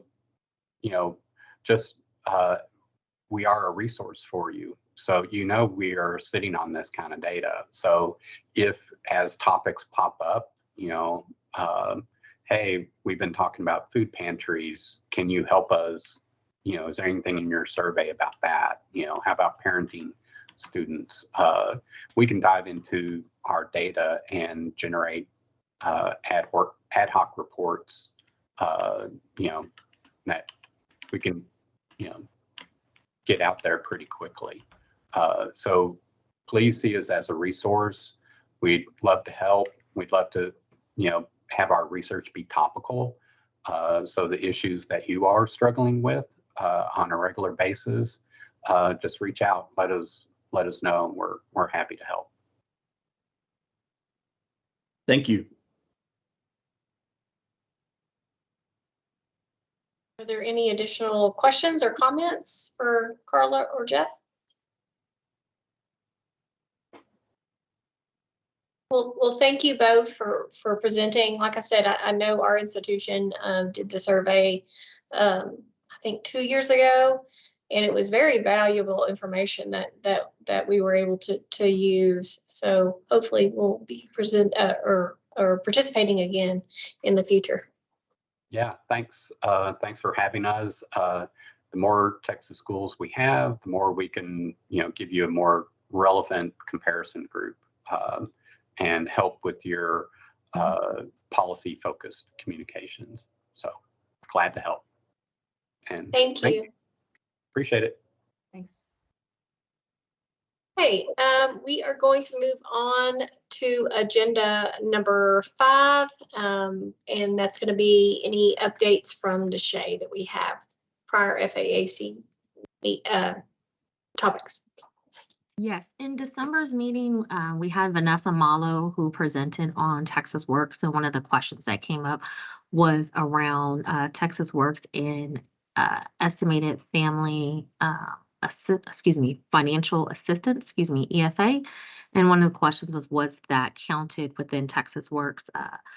She did go back and look into the program and determine that no, it was not. EFA was not counted within Texas Works. And if there were additional questions related to that, then to definitely reach out to Vanessa Malo directly, and then she can go into further details about it. She can be emailed at vanessa.malo, MALO, at highered.texas.gov for any additional questions related to Texas Works program or the answer that came back about EFA. So just wanted to follow up on that prior business. Thank you. Okay, we're going to move on to agenda 6, and John Wyatt is going to update us on legislative items that are coming in. Good morning, everyone. Can you hear me? I'm seeing nods, so that's a good sign. Good morning, John Wyatt with External Relations here at the Coordinating Board. So quite a bit has happened since last time we talked. The legislature has been in session for about 2 months now, but they're really only now kind of getting to really kind of the meat of the session. Committees have been appointed in both chambers. In the Senate, Senator Brandon Creighton will be chairing the Senate Education Committee, and the Higher Education Committee will function as a subcommittee of that larger committee. So you're going to have Senate Education with a subcommittee on higher education. Senator Creighton is actually chairing both the full committee and the Higher Education subcommittee on that. And they had their inaugural subcommittee meeting actually earlier this week, just to get an update from the commissioner and do a little table setting. Over on the House side, Representative John Kemple has been appointed as chair of the House Higher Education Committee. Again, that committee will function as a full committee. It is not going to function as a subcommittee. So they are also getting underway. They have a meeting scheduled for Monday at 10 o'clock. That's going to be kind of their initial kickoff meeting. In terms of kind of major funding and policy items, both chambers have had their budget, their appropriations bills introduced.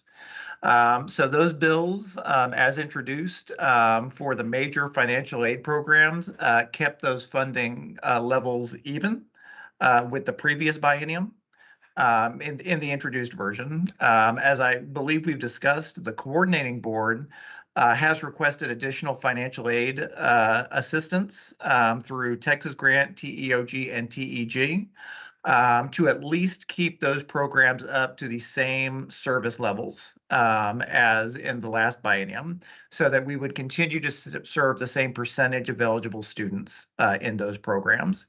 There's actually currently the Senate Finance Committee and the House Appropriations Committee. They have their subcommittees in the House, and they're called work groups in the Senate, which are smaller groups of senators working on specific funding issues. They're hard at work now. So they're deciding what each chamber may or may not do in terms of perhaps increasing funding for those programs.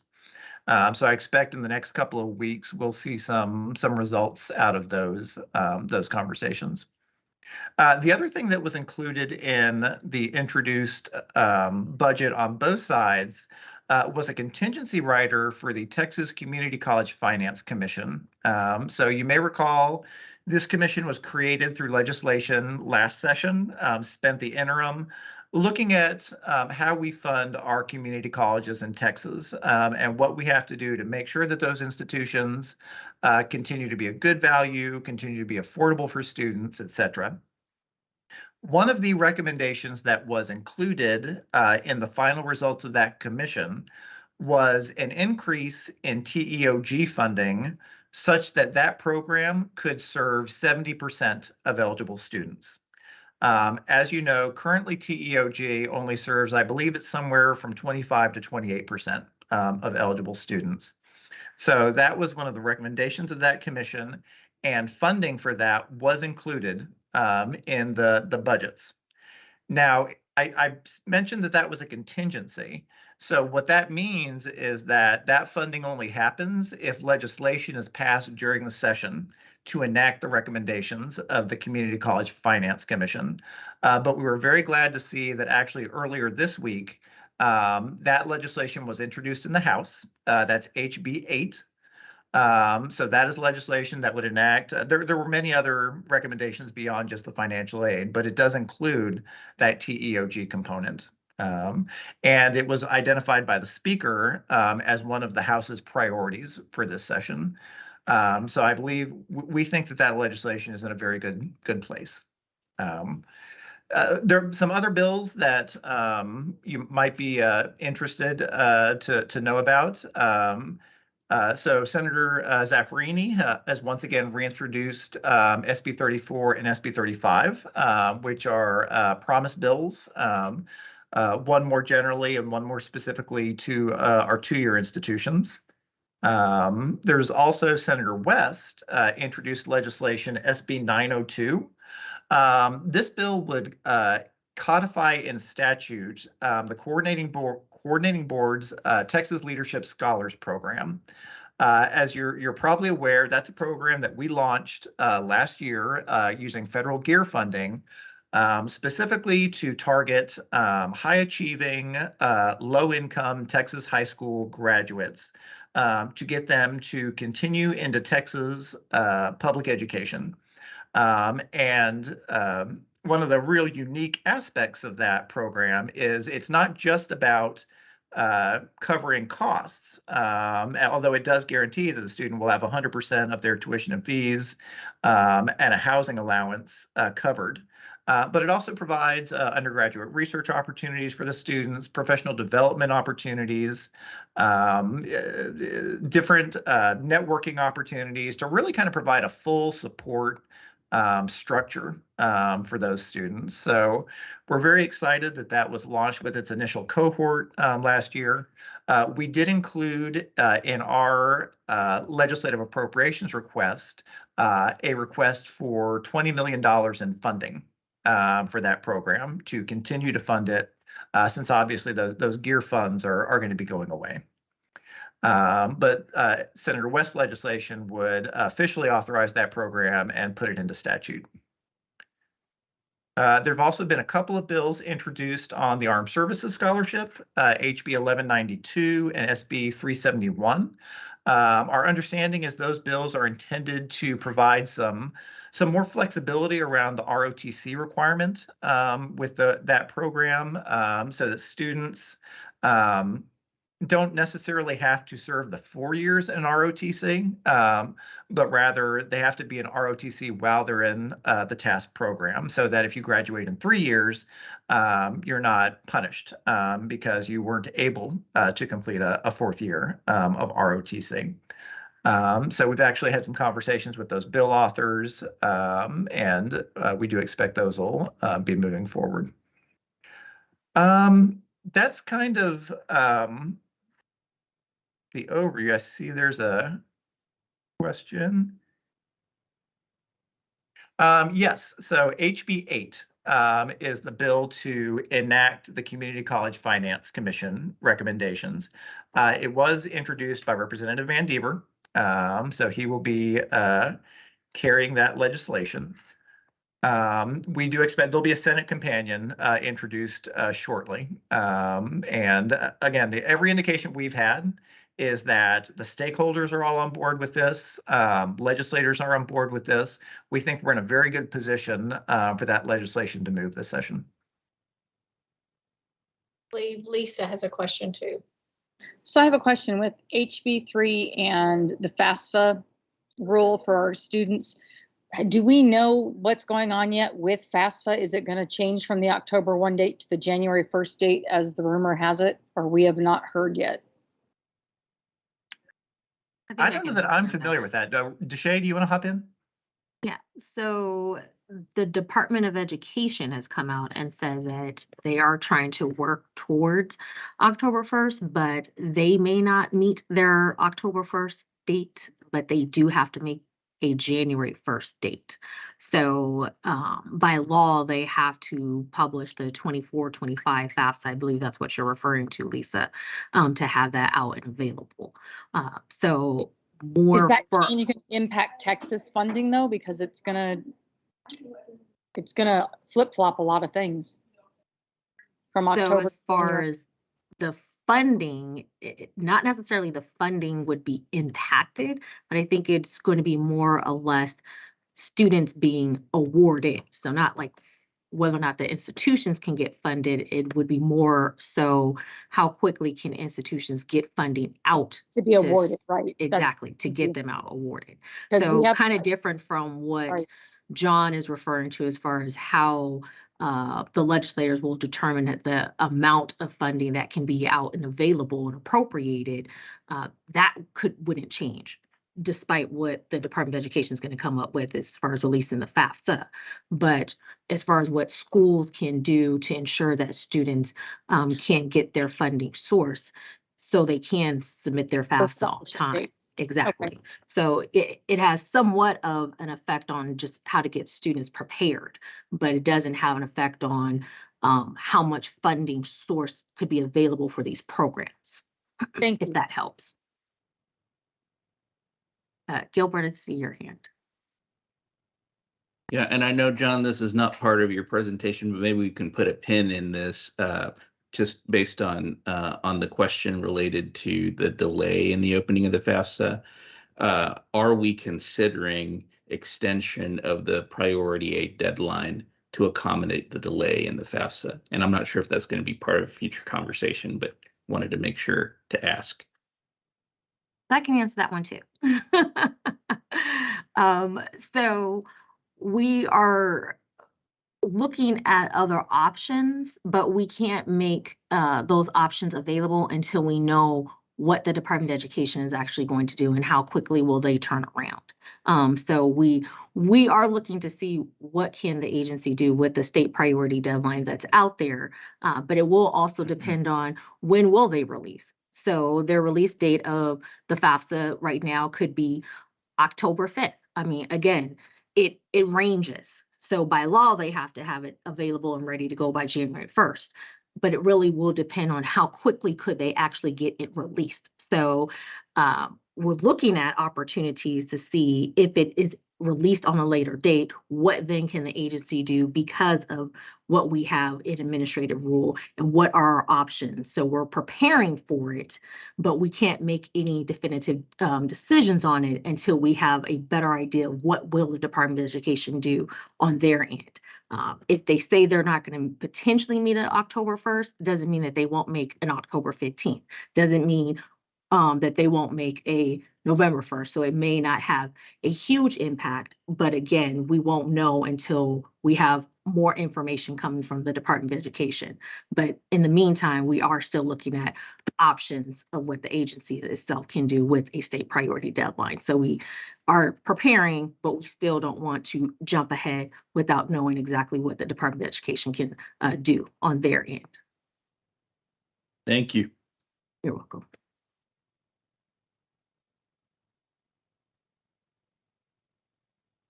Any other questions about the legislature I might be able to help out with?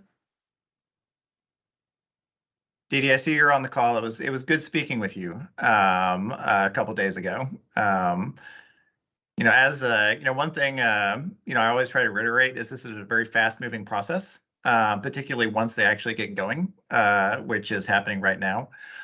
So making sure that kind of we understand what y'all's priorities are and that we're kind of keeping an eye and an ear out for opportunities is pretty important. Thank you. I see a hand up. Hi, Denise? John. Do we know where the House Bill 8 is in the process? It was just introduced. I believe literally day before yesterday is when it was introduced in the House. Now, again, it was identified by, so a low bill number, usually what happens is both House and the Senate, they will reserve, it kind of varies between 10 to 30, but those low bill numbers those are the bills that are the priority for those chambers. And so the fact that they reserved a low bill number for this bill indicates that it is something that the speaker wants to move quickly. So I do anticipate that it will be, days or weeks rather than months before we see this thing moving. And again, we'll likely see something filed with a low bill number on the Senate as well. Thank you.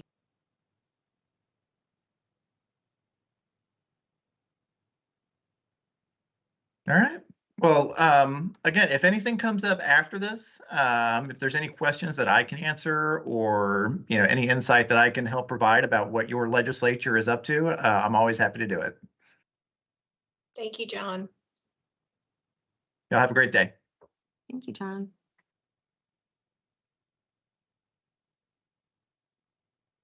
Okay, I think we are going to move to our next topic, our agenda number 7. And Deshay is sitting in or presenting in place of Charles. And she's going to update us on the financial aid strategic priority. Well, this will be very quick of an update because the only update we have right now is it's in its final stages of review. So more to come.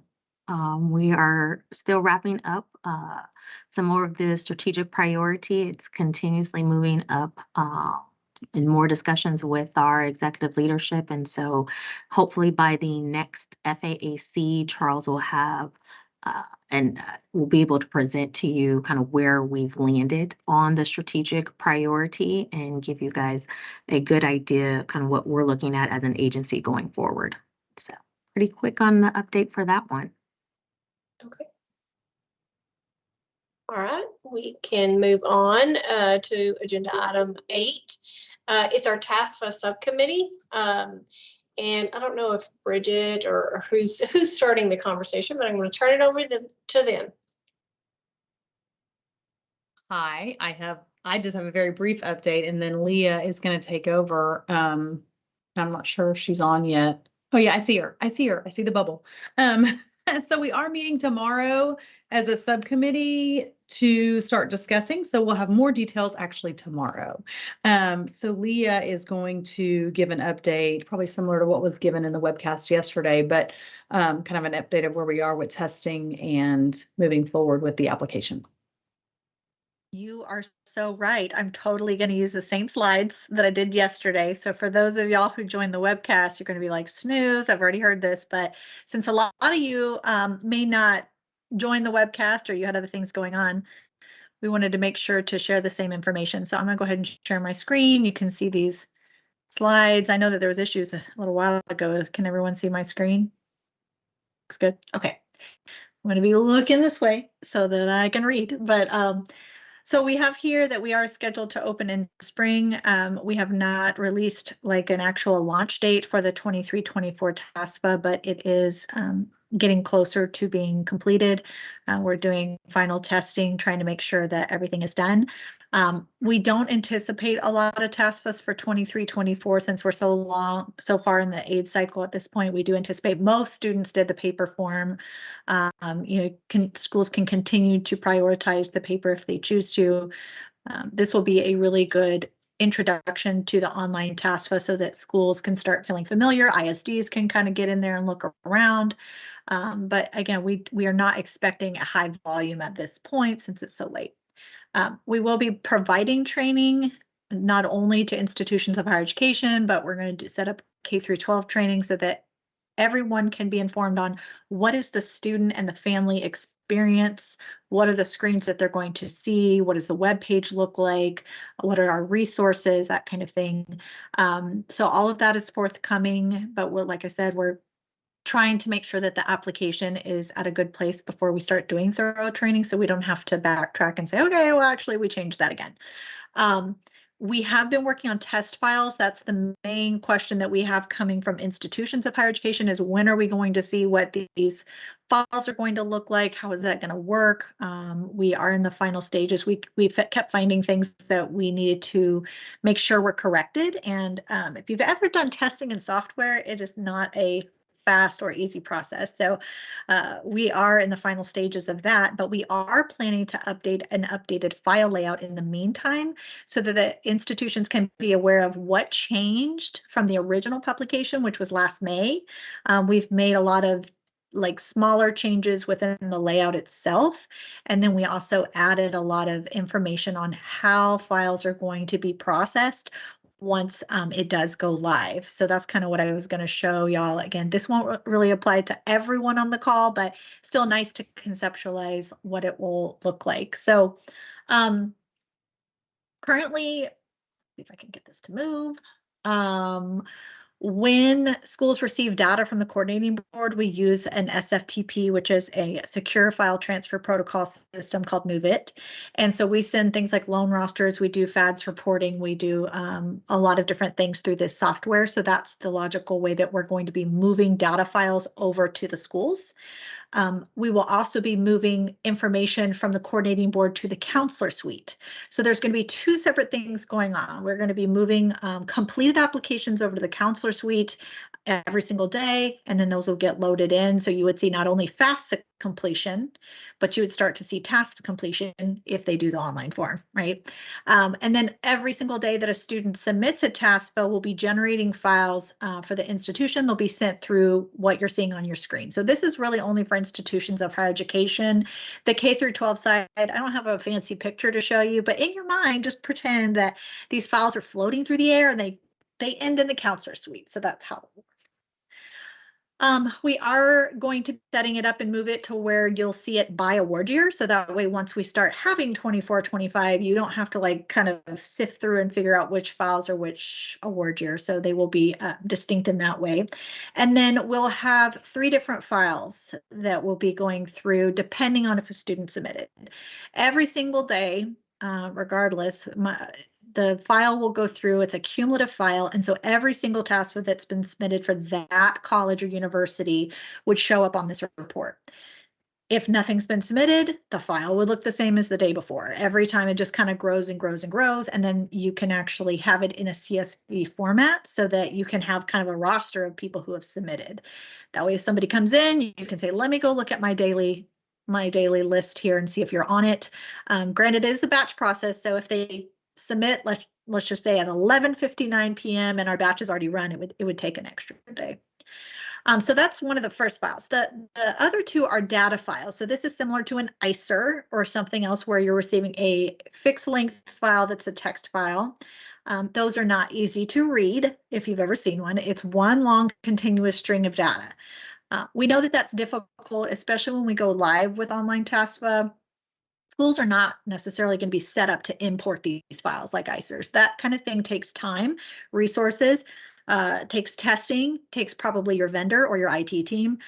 So that is why we're releasing the file layout, but we have been told it can take anywhere from 6 months to 2 years, depending on the vendor, to get this set up. So because of that, we still want schools to be able to feel like they can process it like a paper TASFA. So what we've done is we've created a third file. The third file is a CSV version of the fixed length file. It's identical, but it's broken up into columns. The columns will have headings on them so that you can go into the layout and say, okay, this column belongs with the student's email.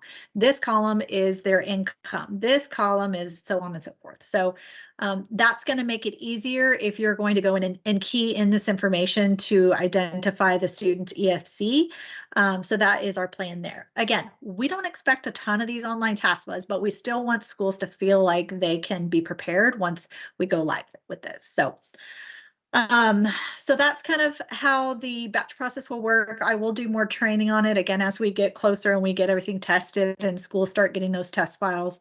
We're trying to make that happen as quickly as possible. So now what everybody really wants to know You're like, 23, 24, right? It's kind of like, it's kind of getting towards the end there. What about 24, 25? What's happening? What's going on? I've already heard all the questions about, priority deadline, and y'all got my third bullet's already there. And, how's this going to work? And so kind of, piggybacking on what Deshay's already said, we don't know yet what the Department of Ed is going to do. Now, what I've read online, I've been following, is that they did say by spring, which is a vague term, but sometime between now and the beginning of summer, they will be announcing when they intend to launch the FAFSA. So at least we'll know kind of what they intend to do fairly soon. What we don't know yet, though, is when they're going to release their draft. The draft is critical to the TASFA because that's where we compare what they're doing so we can make decisions. Ultimately, what we need to do is we need to change the TASFA to be able to collect what y'all need to calculate the soon-to-be SAI. The coordinating board is simply a pass-through. We don't do any calculations. We're not, verifying any data. We're simply sending that through, but we want to make sure that whatever we change is exactly what you're going to need to be able to do the calculation and award the student. So that is going to be our primary focus. Again, Bridget just mentioned we're meeting tomorrow with the TASFA subcommittee. And one of the goals of that meeting is going to be like, what do you know? What do I know? What can we share together so that we can start preparing for this kind of epic event? Everything online is like, these changes. And it depends on the piece of the puzzle that you're looking at. When it comes to simplifying the questions and all of that, I don't get the sense that they're doing that much. They've kind of restructured the FAFSA where they're still asking the majority of the questions. They've just kind of simplified the categories. So it went down from like 100 to 30 something. But when you talk about the calculation and how they're doing things on the back end and the number of options they're giving students and all of that is changing. And so we have to know what those are, because if that changes in the calculation itself, we want to make sure that the TASFA mimics that. If there's cosmetic changes or other things where it's like, that's cool that they did that, but it's not essential for our coding purposes, it's possible that we may make the decision to forego those changes depending on, again, timeline, because we want to be able to get this open as soon as FAFSA is in that timeline. But we do plan to prioritize paper again. As soon as they release that, our plan is to evaluate it to then start changing the paper form in both English and Spanish. That way, when FAFSA does go live, at least there's an application available. The coding process does take a little bit longer, but our plan is to come up with a very fast-paced update process so we can get it out as soon as possible. But to recap that, so for 24-25, we do plan to, as soon as they release the draft, we're going to start working on the paper form. We're also concurrently going to start working on the online, but that one's going to take a little bit longer because we have to do testing. We have to get y'all test files, all of the things that we're doing now. It should not take as long as this one has, I would assume, because we've already built the TASFA. The difference between the current one that we're working on is that was developed from scratch. This one is just, we're trying to update it. So that's kind of in a nutshell where we're at. The state priority deadline, as Deshay mentioned, we have not made any changes. We're not going to make any changes until we know what the Department of Ed is going to do and how that would impact institutions. I would suggest, you start having those contingency plans so that, you can figure out if there's opportunities to plan for something like that. But we are internally trying to figure out, what can be done. It gets delayed. If it gets delayed, are there exceptions? Are there emergency rules? Is there kind of an override process that we can use? And if not, what can we do about that to make sure that students aren't impacted? So that is my update for today. I was just joking. I was like, I wonder how many questions I'm going to get. So either I was super thorough or y'all are going to attack me. So I'm ready. Just kidding. Let's see. Anyone have any questions? I don't see any questions up or hands up for questions. And the webcast is going to be posted within the next week. So if y'all want to go back, and I gave a similar update yesterday, but it'll be on our webpage soon. Linda? Yes, this question is just regarding FAFSA simplification. And this morning in the NASFA Daily News email, they asked what schools are going to do because the housing questions on FAFSA are going away. And many of us use those responses to construct our cost of attendance budgets. The only thing I can think of is that I will probably ask our admissions office to add that to the application. And that might give me an idea on how to do the cost of attendance for the first year. But I mean, I use that every single year. So I just wonder what other schools are thinking about that and what you might do. We don't have a separate financial aid application. We only use FAFSA. And so I don't think you were asking me directly, you're asking your colleagues, but one thing to consider, so I'll chime in, is the TASFA subcommittee is for that purpose, is to consider things that you may want to keep. TASFA doesn't have to be identical to FAFSA, but it does need to collect the things that FAFSA collects so that you can input those, or the vendor, if you're going to start importing your files for the calculation.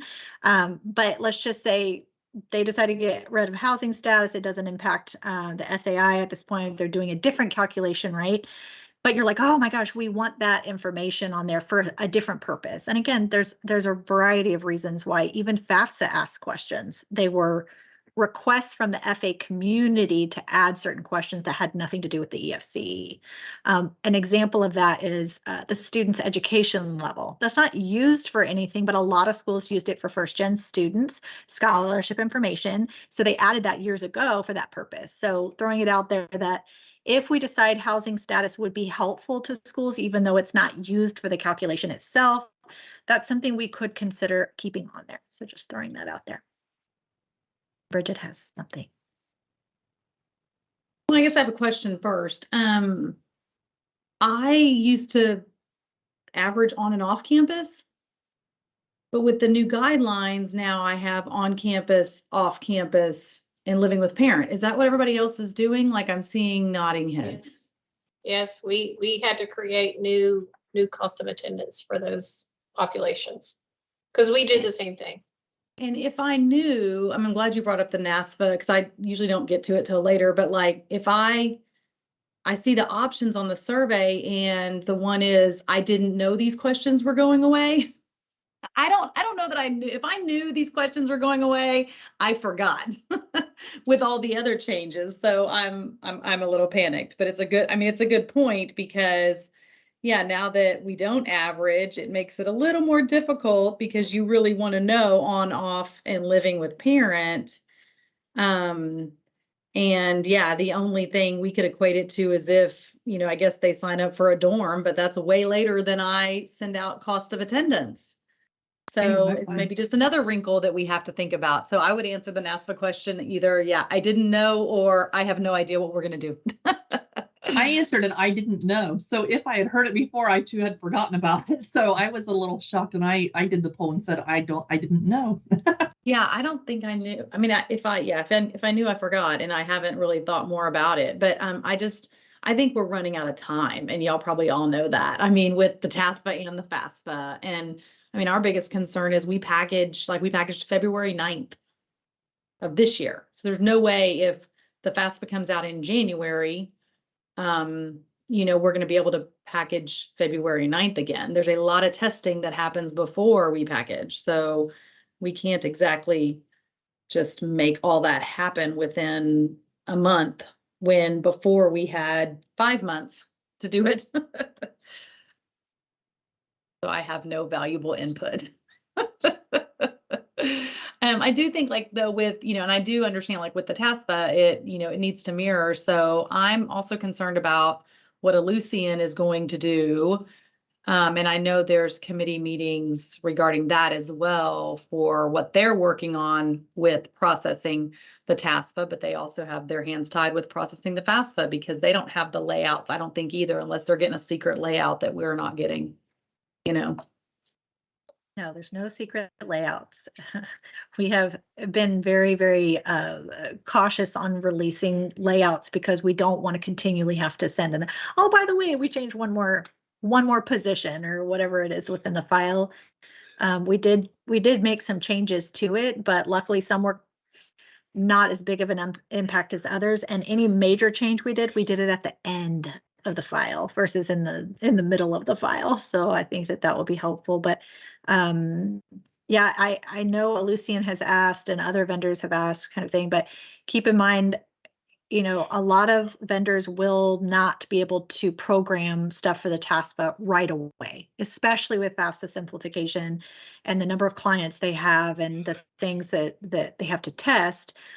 That's why we're trying to come up with alternatives, even though, some schools, the majority of the schools out there do process paper. So for those, it won't be as big of an impact. I know Bridget's school already has an online TASPA, so it's a little bit different situation for those who have built something. And so it's having those conversations on, how can we accommodate or what can we do about that? So don't have answers at this moment, but definitely, Bridget, we can have some fun topics tomorrow and we can kind of dive into, what's the plan for the future. Yeah, and our struggle is the same as everyone, because if we have an electronic TASPA, but it's drastically changing. So then our programmers, they need to get working on that now. If for 24, 25, we're using that, but our hands are tied as well. I mean, we can't work on something we don't have. Yeah, I check every day. The first thing I check is NASPA news every single day. Like the first thing that pops up. I do want to go back to Linda's question, the original question about the housing going away. I think we've had conversations here in our office, and it may be to the point where we have to ask for that information. I don't want to call it a form, but we're going to have it somehow, obviously, at this point. And so we're in the same boat as everybody else is with that, but we'll have to figure out how to gather that. Right, because it's similar to selective service. We're keeping that on there because you need it for state aid, but that doesn't technically help your FAFSA students, which is the majority of the students that you award. So it's kind of like an imbalance going on again. Mm-hmm. So just when you think you've got it, it changes again. So here we are.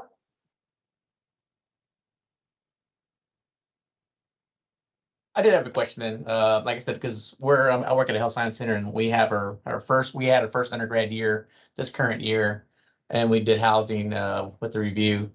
So this is kind of new to me on that part, because currently our students are independent and off campus. We don't have housing on campus or anything like that, so we just had a one housing budget.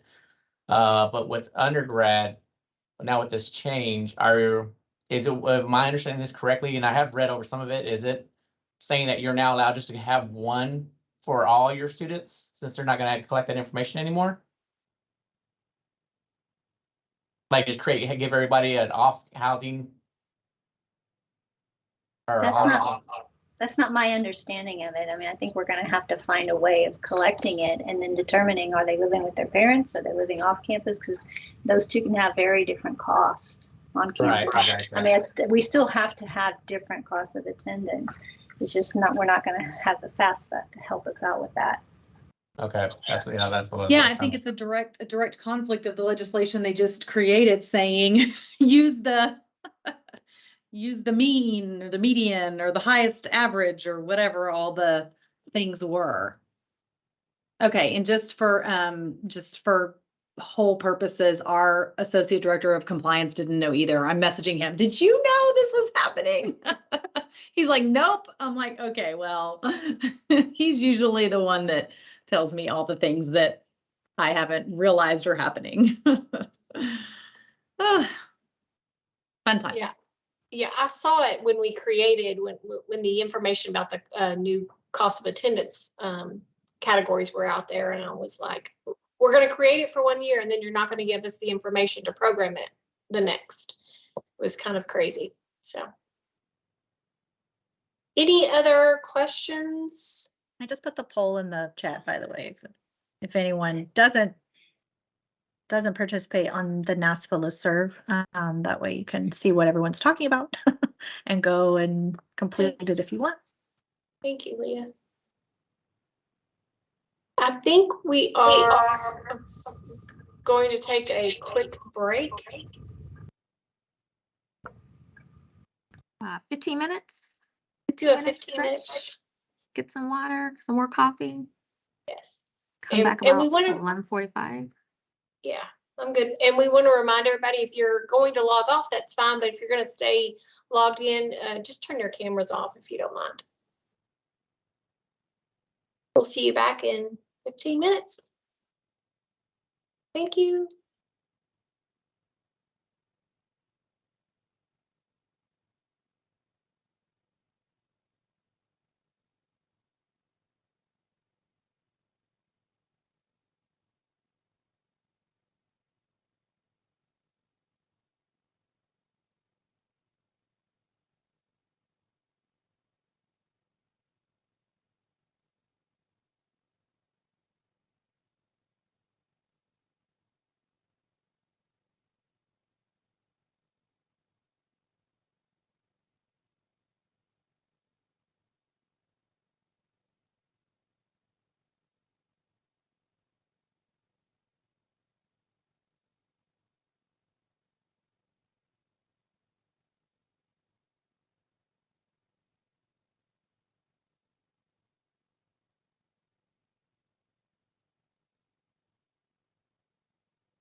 Looks like everybody is starting to return back. I think we're almost at 11:45. Looks like 11:45.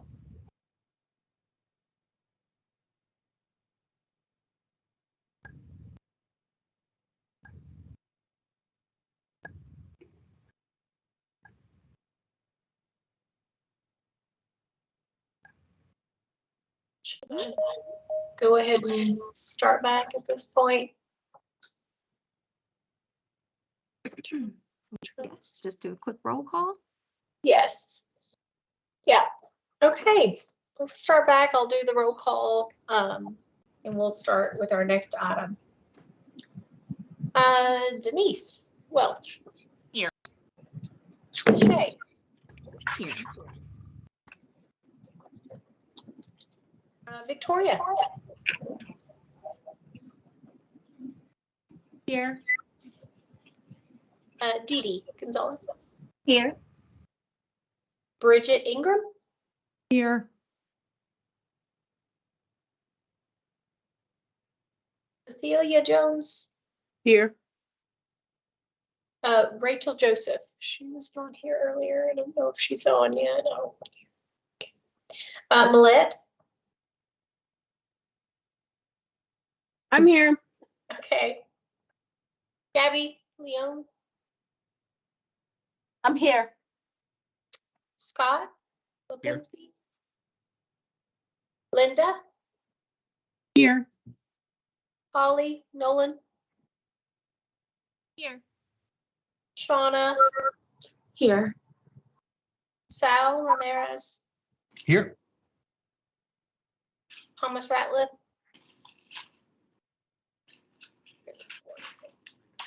Joseph Ruiz. Here. Joseph Sanchez. Here. Lisa Schomer. Here. Debbie Sides. Here. And Gilbert Zavala. I'm on. I did want to just send a quick reminder or tell everybody a quick reminder that because this is an open forum, we need to try to leave our cameras on if at all possible.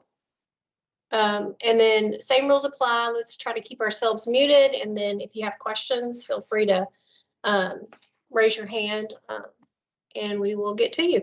So we'll move on to our next agenda item.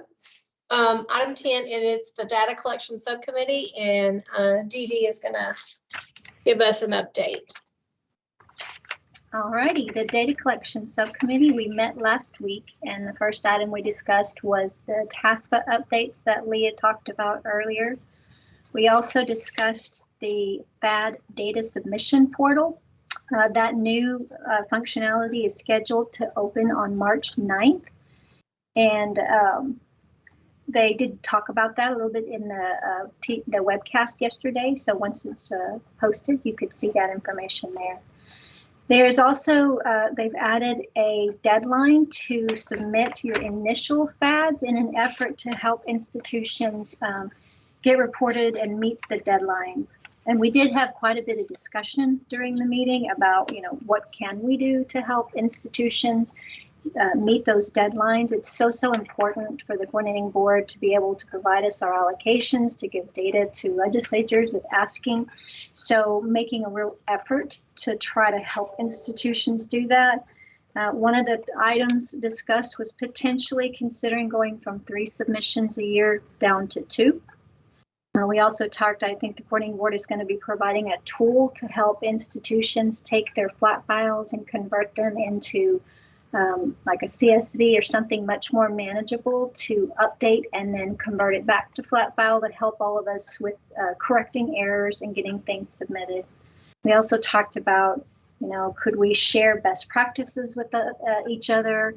How can the coordinating board facilitate collaboration between institutions? And just various ways that we can potentially help everyone get the FADS files submitted by those deadlines. We also got an update on the grant application payment portal. It's a new modernized platform that's going to integrate 14 out of the 20 financial aid programs. This system's going to allow institutions to approve user access, upload documents like program participation agreements, request payments, monitor program spending, send communication directly to the coordinating board, and submit authority to transfer requests. The goal is to go live with a few of the programs this coming fall. Those are the work study mentorship, educational aid, and bilingual. So more information is coming on that. They also gave us an update just on personnel activity and some new memos that had been released recently. There was another topic on the rules impacting financial aid that had been published in the Texas Register, and I believe there's an agenda item later on in this meeting that's going to discuss that. And let's see. I think that's about it. Any questions? All righty, thank you. Thank you, Dee Dee. Okay, we'll move on to agenda item 10, but we don't have any updates. This was the legislative subcommittee. So we will move on to item 11, and we will get another update from Dee Dee for our Texas Association. Okay, we did have a board meeting earlier this week, and in that, we are working on our strategic plan for the next 3 years. Denise Welch, who's our president-elect, is going to lead a task force to kind of get that in order. As John Wyatt mentioned earlier, TASFA had sent our Legislative Issues Committee helped develop a letter that was sent to Commissioner Keller, the House Committee on Higher Education, the Senate Subcommittee on Higher Education, and several legislators who had already filed financial aid related bills. And this letter kind of outlined TASFA's legislative goals for the year. There were 4 goals. 3 of them were aligning state policy with federal. The first one was regarding satisfactory academic progress, to try to make those in line. The next was selective service, in the hopes of eliminating that selective service requirement. The third was related to the felony and drug conviction question. And then the fourth was on TEOG and the match, permitting the use of Pell Grant funding to allow for the match for TEOG. I did get a chance to speak with the Assistant Commissioner for External Relations, Amy Peterson, and John Wyatt last Friday, just to make sure they had received this letter and answer any questions they had about it. Let's see. In addition, we do have our regional trainings going on right now. We're in the middle of that, and they're being very well attended. So if you have an opportunity, please send some staff to that. And that's it for the TASFA update. Any questions? Oh, and I did want to mention the copy of the letter and who all it was sent to is posted on the TASFA website, so you can see exactly what was sent. Thank you. Thank you, Dee Dee. Okay, we move on to our next topic. It's agenda item number 12, and it's our high school district update. So Lisa and Shauna, I will let you guys.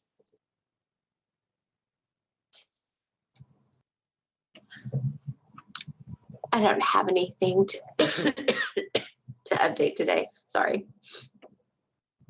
We don't have much. We're just concerned with what we're going to do if they do bump the FAFSA to January, because we've trained our parents on October 1st, and now we've got to retrain the whole state for January 1st if it switches. And that's our big concern with that right now. Okay. Thank you both. Okay, we'll move on to agenda item 13, and that is back to Deshay, our student financial aid programs updates. Well, Dee Dee, thank you. You did a wonderful job covering most of my topics, so I appreciate that. So I definitely won't go over some of the things that Dee Dee mentioned, which was again about the grant application and payment portal. We are excited. This is going to be a more modernized platform, as Dee Dee mentioned, to integrate a majority of our programs into more of a one-stop shop. So you're not having to go and use multiple platforms to request your money and multiple streams of ways to send different forms to us and submit different inquiries to us. So more to come on that as we introduce that particular platform. We've had some personnel activity, so we are happy to announce that we are continuously hiring and expanding specifically the financial aid services area, which is my area that I oversee. We've hired a new manager to oversee some of our repayment programs, so we're excited about that. And a couple of more program specialist threes who are assisting with our operations and also our loan origination, a couple of customer service representatives that are going to work with our college access loan program as well as our forward loan, which most of y'all received a memorandum regarding the new loan program that we've introduced, which goes into some released memos that we've sent out since the last time we met as a group. So if you haven't had an opportunity to kind of visit our Stay Connected or seen those memos, we did release back in January the Texas Grant and TEOG award amounts for 2024 back on January 19th, as well as we released information about the Good Neighbor program for those of you who do participate in it. We did release our updated manual for fiscal year 23 for the financial aid database. We also did release in February the Texas State Financial Aid opt-in, opt-out form for fiscal year 24. And then just recently, like I just said, we released the new loan program for Forward on the 22nd of February. And we turn around and a couple of days later released the Forward loan program guidelines on the 24th. And just yesterday, for you private schools who were waiting for your award amounts, we released the TEG award amounts yesterday. And so go back and have an opportunity and read through those particular memos that just recently got released over the last couple of months. We are in the process of going to release authority to transfer for this fiscal year. So for those who may have some funding that you believe you're not going to spend, especially for work study programs, and want to transfer any of those funds over into one of your grant programs that you participate in, we are encouraging you to go ahead and transfer those funds over so you can start continuously awarding your grant. We will send out that memo so you'll know how to do that and the deadline to get that that request in on time.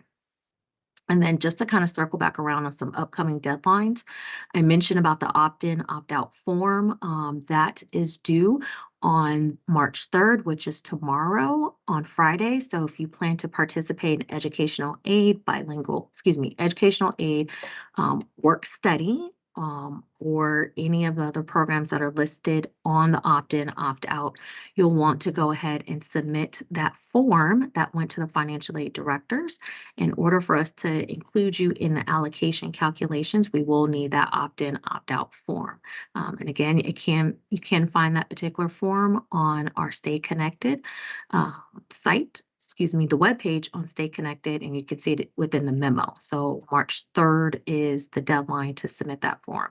And then I mentioned about the Good Neighbor nominations. The deadline to submit those nominations is March 15th as well.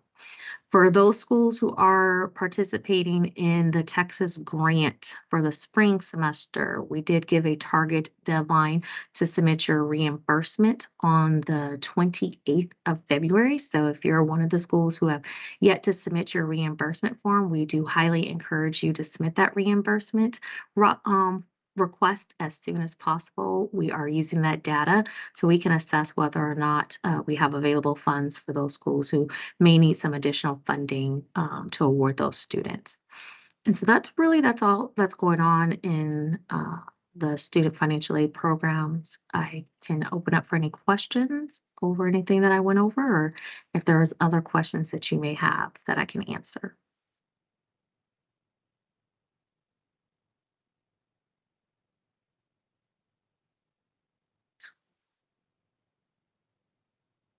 I do have a question about the forward loan.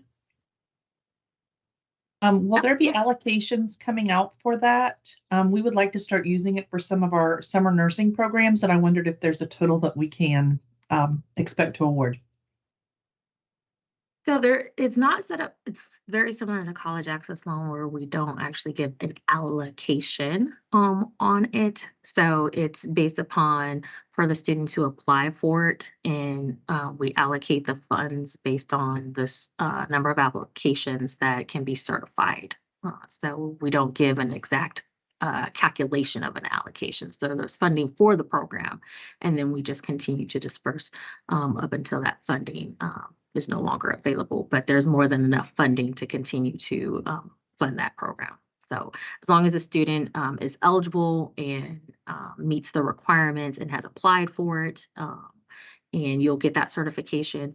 We do have applications already in the pipeline, so I'm not sure if you were able to see the lovely webcast that Leah presented yesterday on how you can look through HealthNet to view your applications, but we do have our guidelines that have a section in there to kind of give you an idea, and we will be posting that particular training that has that section in there that gives you an idea of how you can look at the applications that may have already been submitted from a student who applied for it, but you don't have to worry about a specific allocation calculation for a forward loan. And just to clarify, if I said Texas grant, I meant transfer grant. So if you're participating in the transfer grant program, not Texas grant, spring 2023 transfer grants. So my apologies. Dee Dee? Shay, I don't remember this from yesterday's webinar, but was there a minimum enrollment required for the forward loan? Is it just 1 hour, or was there some kind of a minimum? Yeah, I think I saw that question that came back, and I was going to go back and review it before I gave an exact amount, because you had the credit or versus the non-credit. That was a question in there, so I didn't want to say yes 6 hours like our normal loan program, because Forward is not, it does not it's not the same as college access loan, so I didn't want to say 6 credit hours, but I wanted to confirm if it actually was half time as the eligibility, so I can circle back around and let everyone know if it's really considered at 6 credit hours or if it is less than that.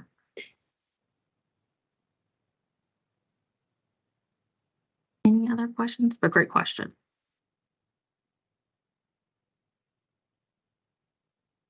Any additional questions from the committee?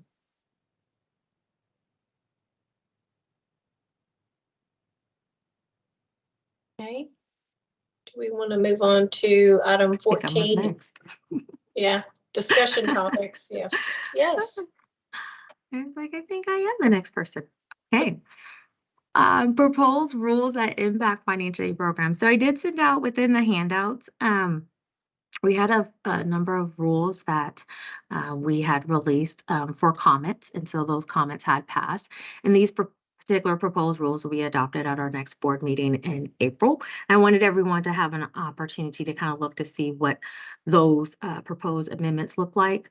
And so hopefully you had an opportunity to kind of read through them and see what that impact would potentially have for the program. So just want to kind of highlight through them. I'm not going to read them pretty much verbatim on them, but in our chapter 22, in different sections within our chapter 22, we are proposing amendments to the definition of expected family contribution. We're amending that to reflect a phrase that refers more to the applicable federal methodology. So that way, as you know, EFC is changing to student aid index. If it changes later down the road, then we're not having to always change our administrative rules. So that way we'll always match anything that is accustomed to the federal methodology. So we're amending anything that's going to state EFC meaning anything that's tied to the federal methodology. Also, looking at 22.22, we are there are some redundant definitions that we're repealing within that subchapter. We're also making some changes within 22.23 as far as the timing of data submissions, just to clarify how allocation activities are happening. And this is specifically within TEG. So so if you are a school that participates in the TEG program, this chapter here would impact the most changes. It will impact data submissions. It also impacts exceptional need, and clarifying that. It brings in a new chapter 22.30 that will give some clarity on the language that we have been removing. So I would just make sure that you kind of read through that particular chapter. Again, that's specific to private schools because there are some proposed changes within TEG. Like I said, the biggest key piece is the exceptional need component of that and what we're defining as exceptional need. Another thing that is changing is in 22.49, where it implements new standards for aggregate and annual loan limits, and that would have an impact on anyone who is participating within our college access loan and obviously the forward loan program. Impacts more with the college access loan because right now it does not have any aggregate or annual loan limits. And so you'll want to read through that as well. If you're read through our guidelines, you will see that one of the key things and what kind of separates the college access loan from the forward loan is the manageable debt level. And so that is looked at. So that's a little different than our college access loan, although we are moving towards that with our Cal loan. So definitely, if you hadn't had a chance, read through that. So again, these were already proposed amendments and the comment period ended this week on Monday, I want to say, and they will move forward to our board for adoption. Bridget. Right, Bridget, yes. I might have missed this, but what is the definition of manageable debt? Or is that like going to be something that's public, or that's something that's a formula y'all are using to determine the loan amounts? So we kind of have an idea of what the loan amounts will be. Yeah, so it is a formula that we're using. So we'll take in several considerations. We'll look at the program that the student is in. We'll look at any debt that they already have. We'll look at income. So it's a variety of sources that we will use to determine what could be considered their manageable debt to what they're trying to borrow. So the idea is that they're not borrowing more than what they could potentially be repaying back. And you'll look at federal loan debt or just college access loan debt?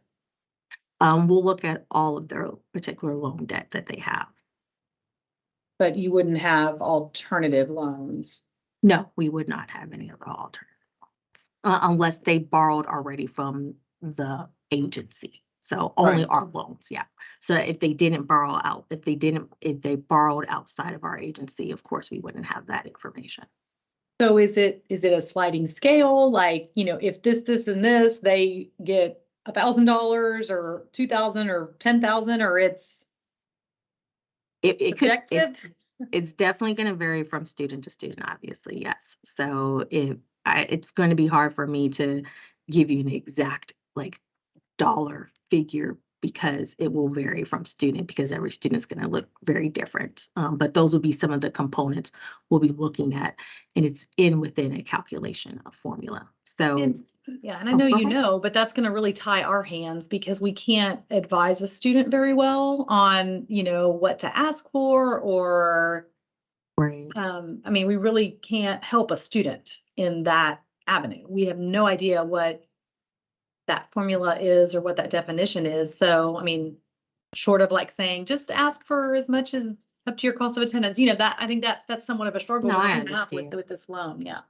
Yeah, no, and I completely understand. And I think as we look to see what our students trying to borrow, and again, because the program is so new, as we continue to kind of see what this is looking like, we'll definitely be able to give out more guidance and to probably help schools be able to cancel students specifically who are joined to want to take out a particular forward loan program. So we'll be able to give out more information as we are too seeing the population of students that are coming through the pipeline. Because it's so fairly new, even on our end, it's hard for me to kind of communicate and say, this is what we're looking at as far as the manageable debt. We haven't actually had an opportunity to go through the full process of a student and for the agency to be able to look at a full application process. We just opened it and we've had a good handful of students who've applied, so we're very excited about that. And we're still working those students through the entire application process. And as we get them all the way through the application process, we'll also be able to see what that actually looks like for those students, and then give out even more guidance to the institutions on what that looks like. So more to come on probably more firmed up guidance as we kind of see what keeps going through the pipeline for this loan program. So we'll definitely be able to provide a little bit more guidance to the institutions to help counsel students. So I completely understand where you're coming from. Dee. Has the coordinating board done any analysis on in deciding to kind of implement the same thing with Cal on the average reduction this might make in the student's ability to borrow? As far as including the manageable debt? Yes, yes. And so that is something that we're looking at including, just because we do see such high levels of borrowing in that particular program as well. So we are looking at kind of limiting that amount of borrowing for that particular program in the future as well. So, and assuming, the amount is lower that they'll be able to borrow, and assuming students still need to make up that difference, I guess, is the coordinating board then working with the legislator to figure out how they make up that difference by providing more state grants or other programs if they can't borrow?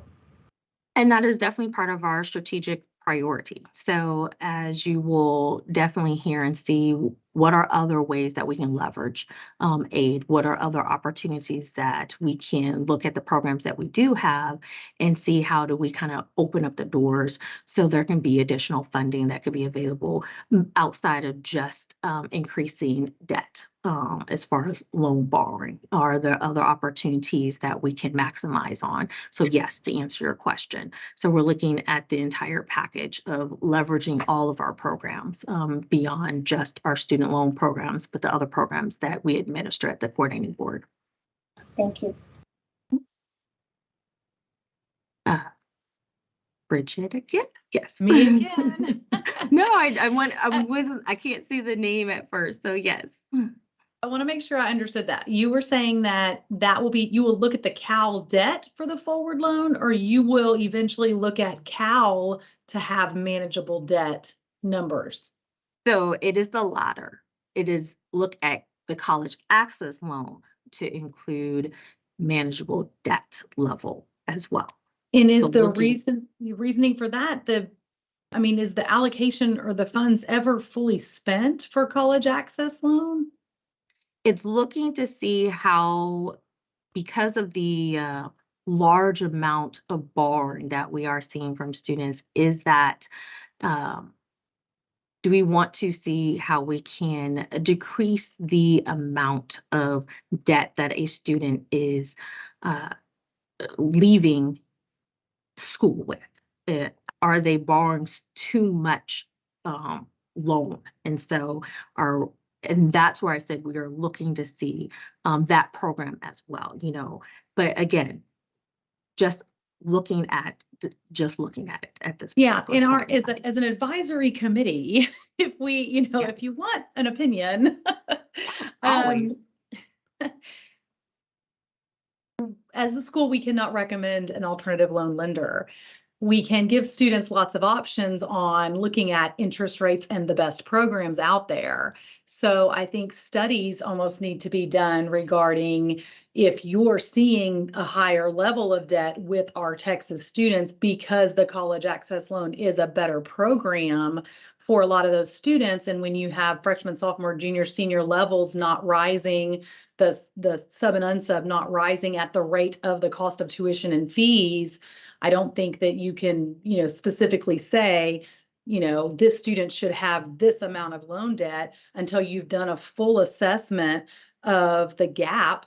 And I guess kind of what Dee Dee was saying, like, that gap is that the grants, the scholarships, the loans aren't meeting their needs. And so an alternative loan is the next step. And it's a better product in most cases than maybe some federal loans or even other alternative loans out there. So I think a full assessment needs to be done before you, start restricting something that is used as an unrestricted somewhat source. I mean, I agree that loan debt needs to be evaluated, but in some cases it may be the only thing students can use, and it's better than some of the other alternatives. So I would hate to restrict that for students. No, and we definitely, before any decisions are always made, we would look at and do a full analysis of what that looked like. So it would not be anything that we would decide today we're going to cut off. It would be something that we would look holistically on what would be the impact based on the data that we do have. So I agree with what you are saying as far as an agency looking at it holistically across the board of A, what data do we have? And then B, how, if this is something that we move forward with, are there other options that a student would have in order for them to fund their education? And what would that look like as well? So yes, I agree, Bridget. Millette? You're on mute. You're on mute, Millette. Thanks. People have been trying to mute me my whole life. So all of you on this call. I think what Bridget is trying to say, and she's much more eloquent than I am, is you're not going to limit debt. You're going to limit good debt. So students are going to borrow the same amount of money because our costs are what they are. Students are going to borrow the same amount of money because rent is what it is, right?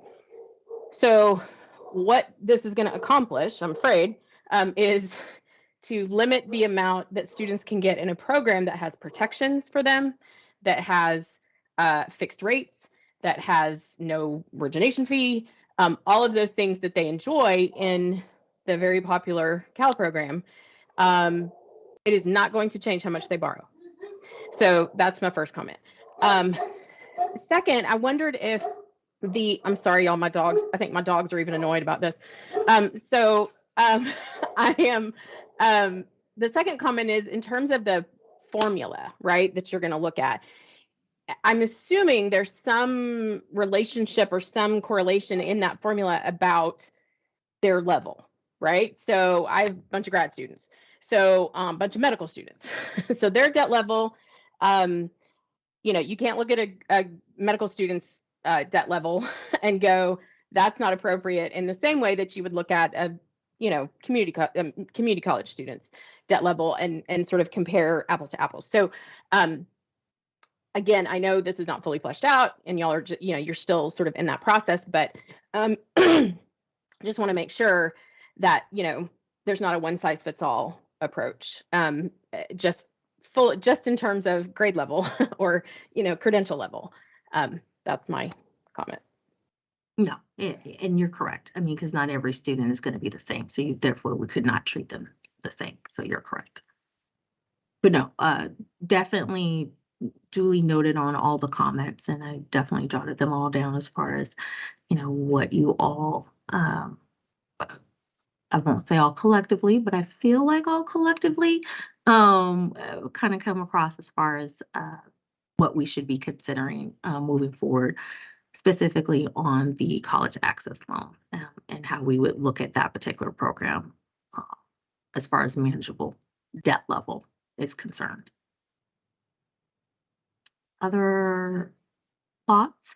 One, before we move off of this particular agenda item, and this is for community colleges on a another proposed rule change that we're interested in getting feedback on, that, like I said, would impact community colleges. So for those who are representing that particular sector, we're looking to submit a proposed rule change and want to get your input. We're thinking of considering calculating two maximum TEOG amounts, an in-district and out-of-district amount. And the reason being is because within our statute, it does not distinguish between in-district and out-of-district when it talks about how best to calculate and determine what that amount should look like when we're looking at the allocation amount. But however, within our rule, and that is a rule within Chapter 22, it does say that we have to it reads that our calculation is based on the maximum grant on an in-district resident tuition. And we understand that this could lead to some funding challenges at some community colleges, since out-of-district resident tuition and fees is usually several $1,000s more than an in-district resident tuition and fees. And TEOG requires institutions to ensure that TEOG recipients are receiving grant funds to cover tuition and fees. So for many community colleges that do not have a significant institutional funds to draw from to cover that difference between the maximum TEOG and what a student's out-of-district resident tuition and fees are, they may have challenges with trying to offer TEOG to out-of-district students. We are proposing to rewrite our rule to calculate both an in-district maximum and an out-of-district maximum to provide institutions with greater flexibility in the utilization of their funding to support the goals of the TEOG program. And since, as you heard from John, if the TEOG appropriations increases, we're hoping that that can also help. But wanted to kind of get your thoughts if that's something that the coordinating board should consider rewriting that rule for the TEOG program. Denise? And I think I saw Gilbert raise his hand earlier, but. I think Gilbert's first. Gilbert? So my question is just related to the Forward program based on the disciplines it covers. I was curious as to whether or not this would also be available to proprietary colleges or institutions that are accredited to receive federal aid, or would it be limited to Texas public colleges and universities, technical schools? It's currently not to proprietary schools. So it's those schools who are written within our statute as considered are eligible higher education institutes, and they're not currently considered within our statute as. Okay, so they would not be eligible right under the current rule. Okay, thank you. Mm-hmm. Good question though. Denise?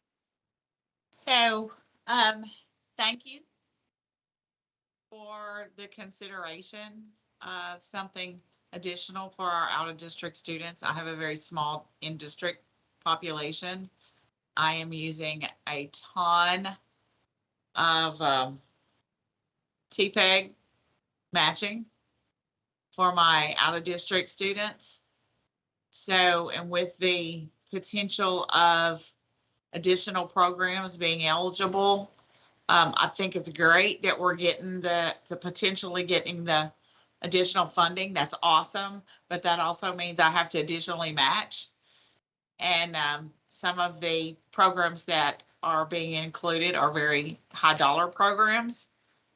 And so thank you for considering at least giving us a little relief, because we, obviously the match is going to stay the same at this point. And so thank you for helping to at least find a somewhat solution to our dilemma, and we appreciate it. I'm gonna jot that down. So thank you. Good. We'll look to kind of moving forward to proposing that amendment to that rule then. Like I said, to provide a little bit more flexibility on being able to at least award those students and getting a little bit more limited within the pipeline, considering what you all are having to do right now. That is all that I had. I thank you all. I think the feedback that you all gave, not necessarily on these proposed rules, but just in general, the feedback was very helpful. Definitely gonna jot that down and kind of go back and make sure that we are kind of looking at some of the things that you all mentioned before any final decisions are ever made, and always bring it back to this committee. That's what you guys are here for input, and your input is always very valuable in your feedback. So more to come. And if you have anything additional coming out from the financial aid community, continue to talk to your colleagues and bring them forward to the committee, your thoughts, and please share them with, myself, Millette, Rachel, all of us, so we can make sure to bring them forward to you guys. So I will take back all of this valuable information, specifically on forward, even though it wasn't on my proposed rules, but specifically on forward, and get back to you guys on it. So thank you.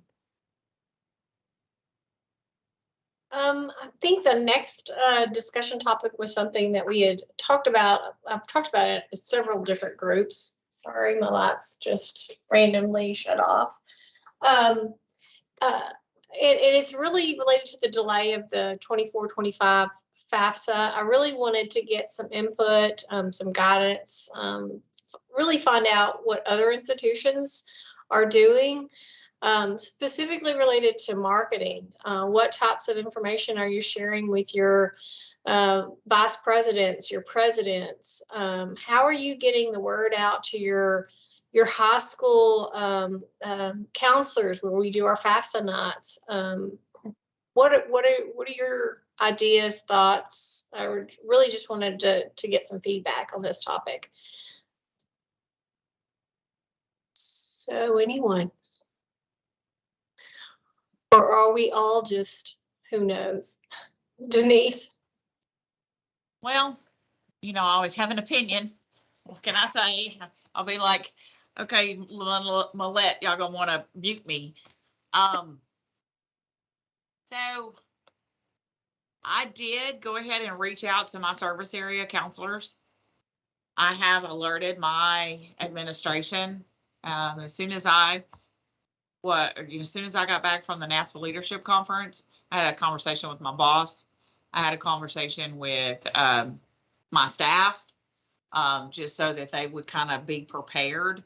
I had a lot of conversations about the potential complexity of the simplification of the FAFSA, and I have not had those kind of conversations with my service area counselors, but I did email them all, and I did say, just FYI, FAFSA's not going to be out October 1st.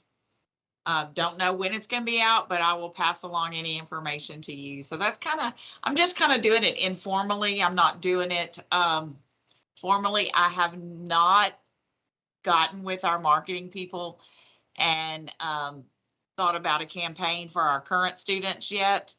I want to kind of wait. Hopefully they'll give us a date in, I think, June.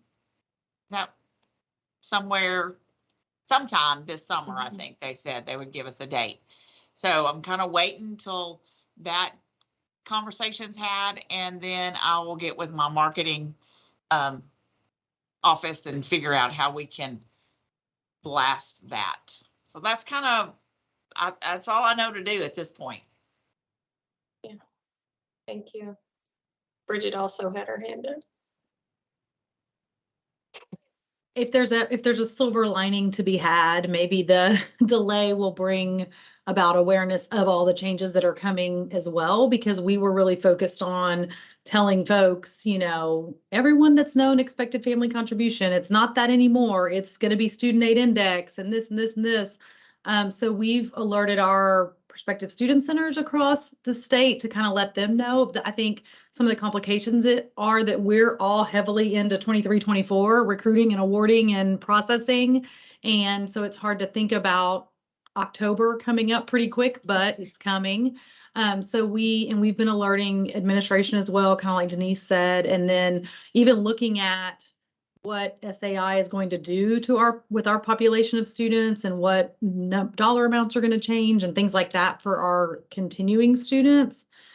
I do think it's important to get the word out to everyone, and maybe I was in a little bit of denial that it wasn't going to be delayed. But if you listen to the most recent podcast from NASPA, Virginia Fox was on there with Justin Drager, and he asked her the question specifically, and you could tell by her answer that it is true, because she, commented about wanting to pressure the department to get things ready, but she didn't sound very hopeful. So I do think it's going to be January, and we just have to really get the word out, and even our university advisors talk about FAFSA and TASFA. So we have a committee that meets monthly, and we're going to start telling them as well. It may be delayed, and it's changing, drastically. It's going to really change all of our calendars of timelines and things we do. Never a dull moment, right? In financial aid. That helps. At least it makes me feel like I'm not alone. I mean, I know I'm never alone in this, but it's just frustrating at this point to implement all the changes and then have the delay, which I feel like a lot of us saw that coming anyway. Just the things that we were hearing. So anything else? Any other comments, concerns, questions related to 24-25 in general? Now that we know the housing question, we've got to deal with the housing question not being on the FAFSA. Okay, well, thank you. That does help. I'm struggling right now because we are already in the middle of doing print pieces for our fall 24, and they have the date of October 1st. I'm like, it's not going to happen. How do we? We don't have the luxury of waiting really until June to do those print pieces and have them finalized and sent to printer and everything. And so I'm struggling with trying to figure out how to, manage that, that information flow. So thank you. I appreciate it. Okay. That kind of is wrapping up our topics today. Agenda 16. Agenda topic 16 is really just feedback from future meetings, topics that we can add to our discussion items for future meetings. Our next meeting is in June. I believe that meeting is in person. Yes, that is an in-person meeting. Yay, we will be back in the office. That will be nice. So do y'all have any topics that we want to add to our June meeting? And if you don't have any right now and think of them, please email Millette, me, Denise, any of us. Will be sure to add that. Gilbert. I did a legislative recap on all of the financial aid changes, things like that might come out of the legislature. And maybe by June, we'll have some clarity on the Department of Ed's plans. So probably that would be good as well. We can do that. We'll add that. Okay. All right. Anything else? Any other topics? Like I said, if you think of something later on, just email us. Trying to take notes. All right. We are to the point where we're wrapping up now, and I want to remind you guys a couple of things.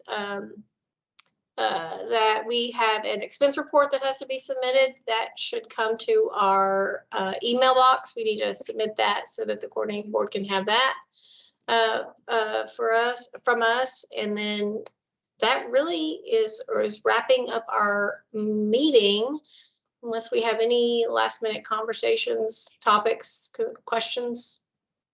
we're probably all ready for lunch at this point. So anybody want to have a motion to adjourn?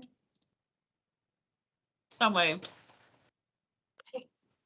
Second. Thank you. Well, we will see you all in person in June. Thank you so much for attending today. Appreciate it. Thank you. Good conversation. Have a good day, guys. Bye. Bye, everybody. Bye-bye.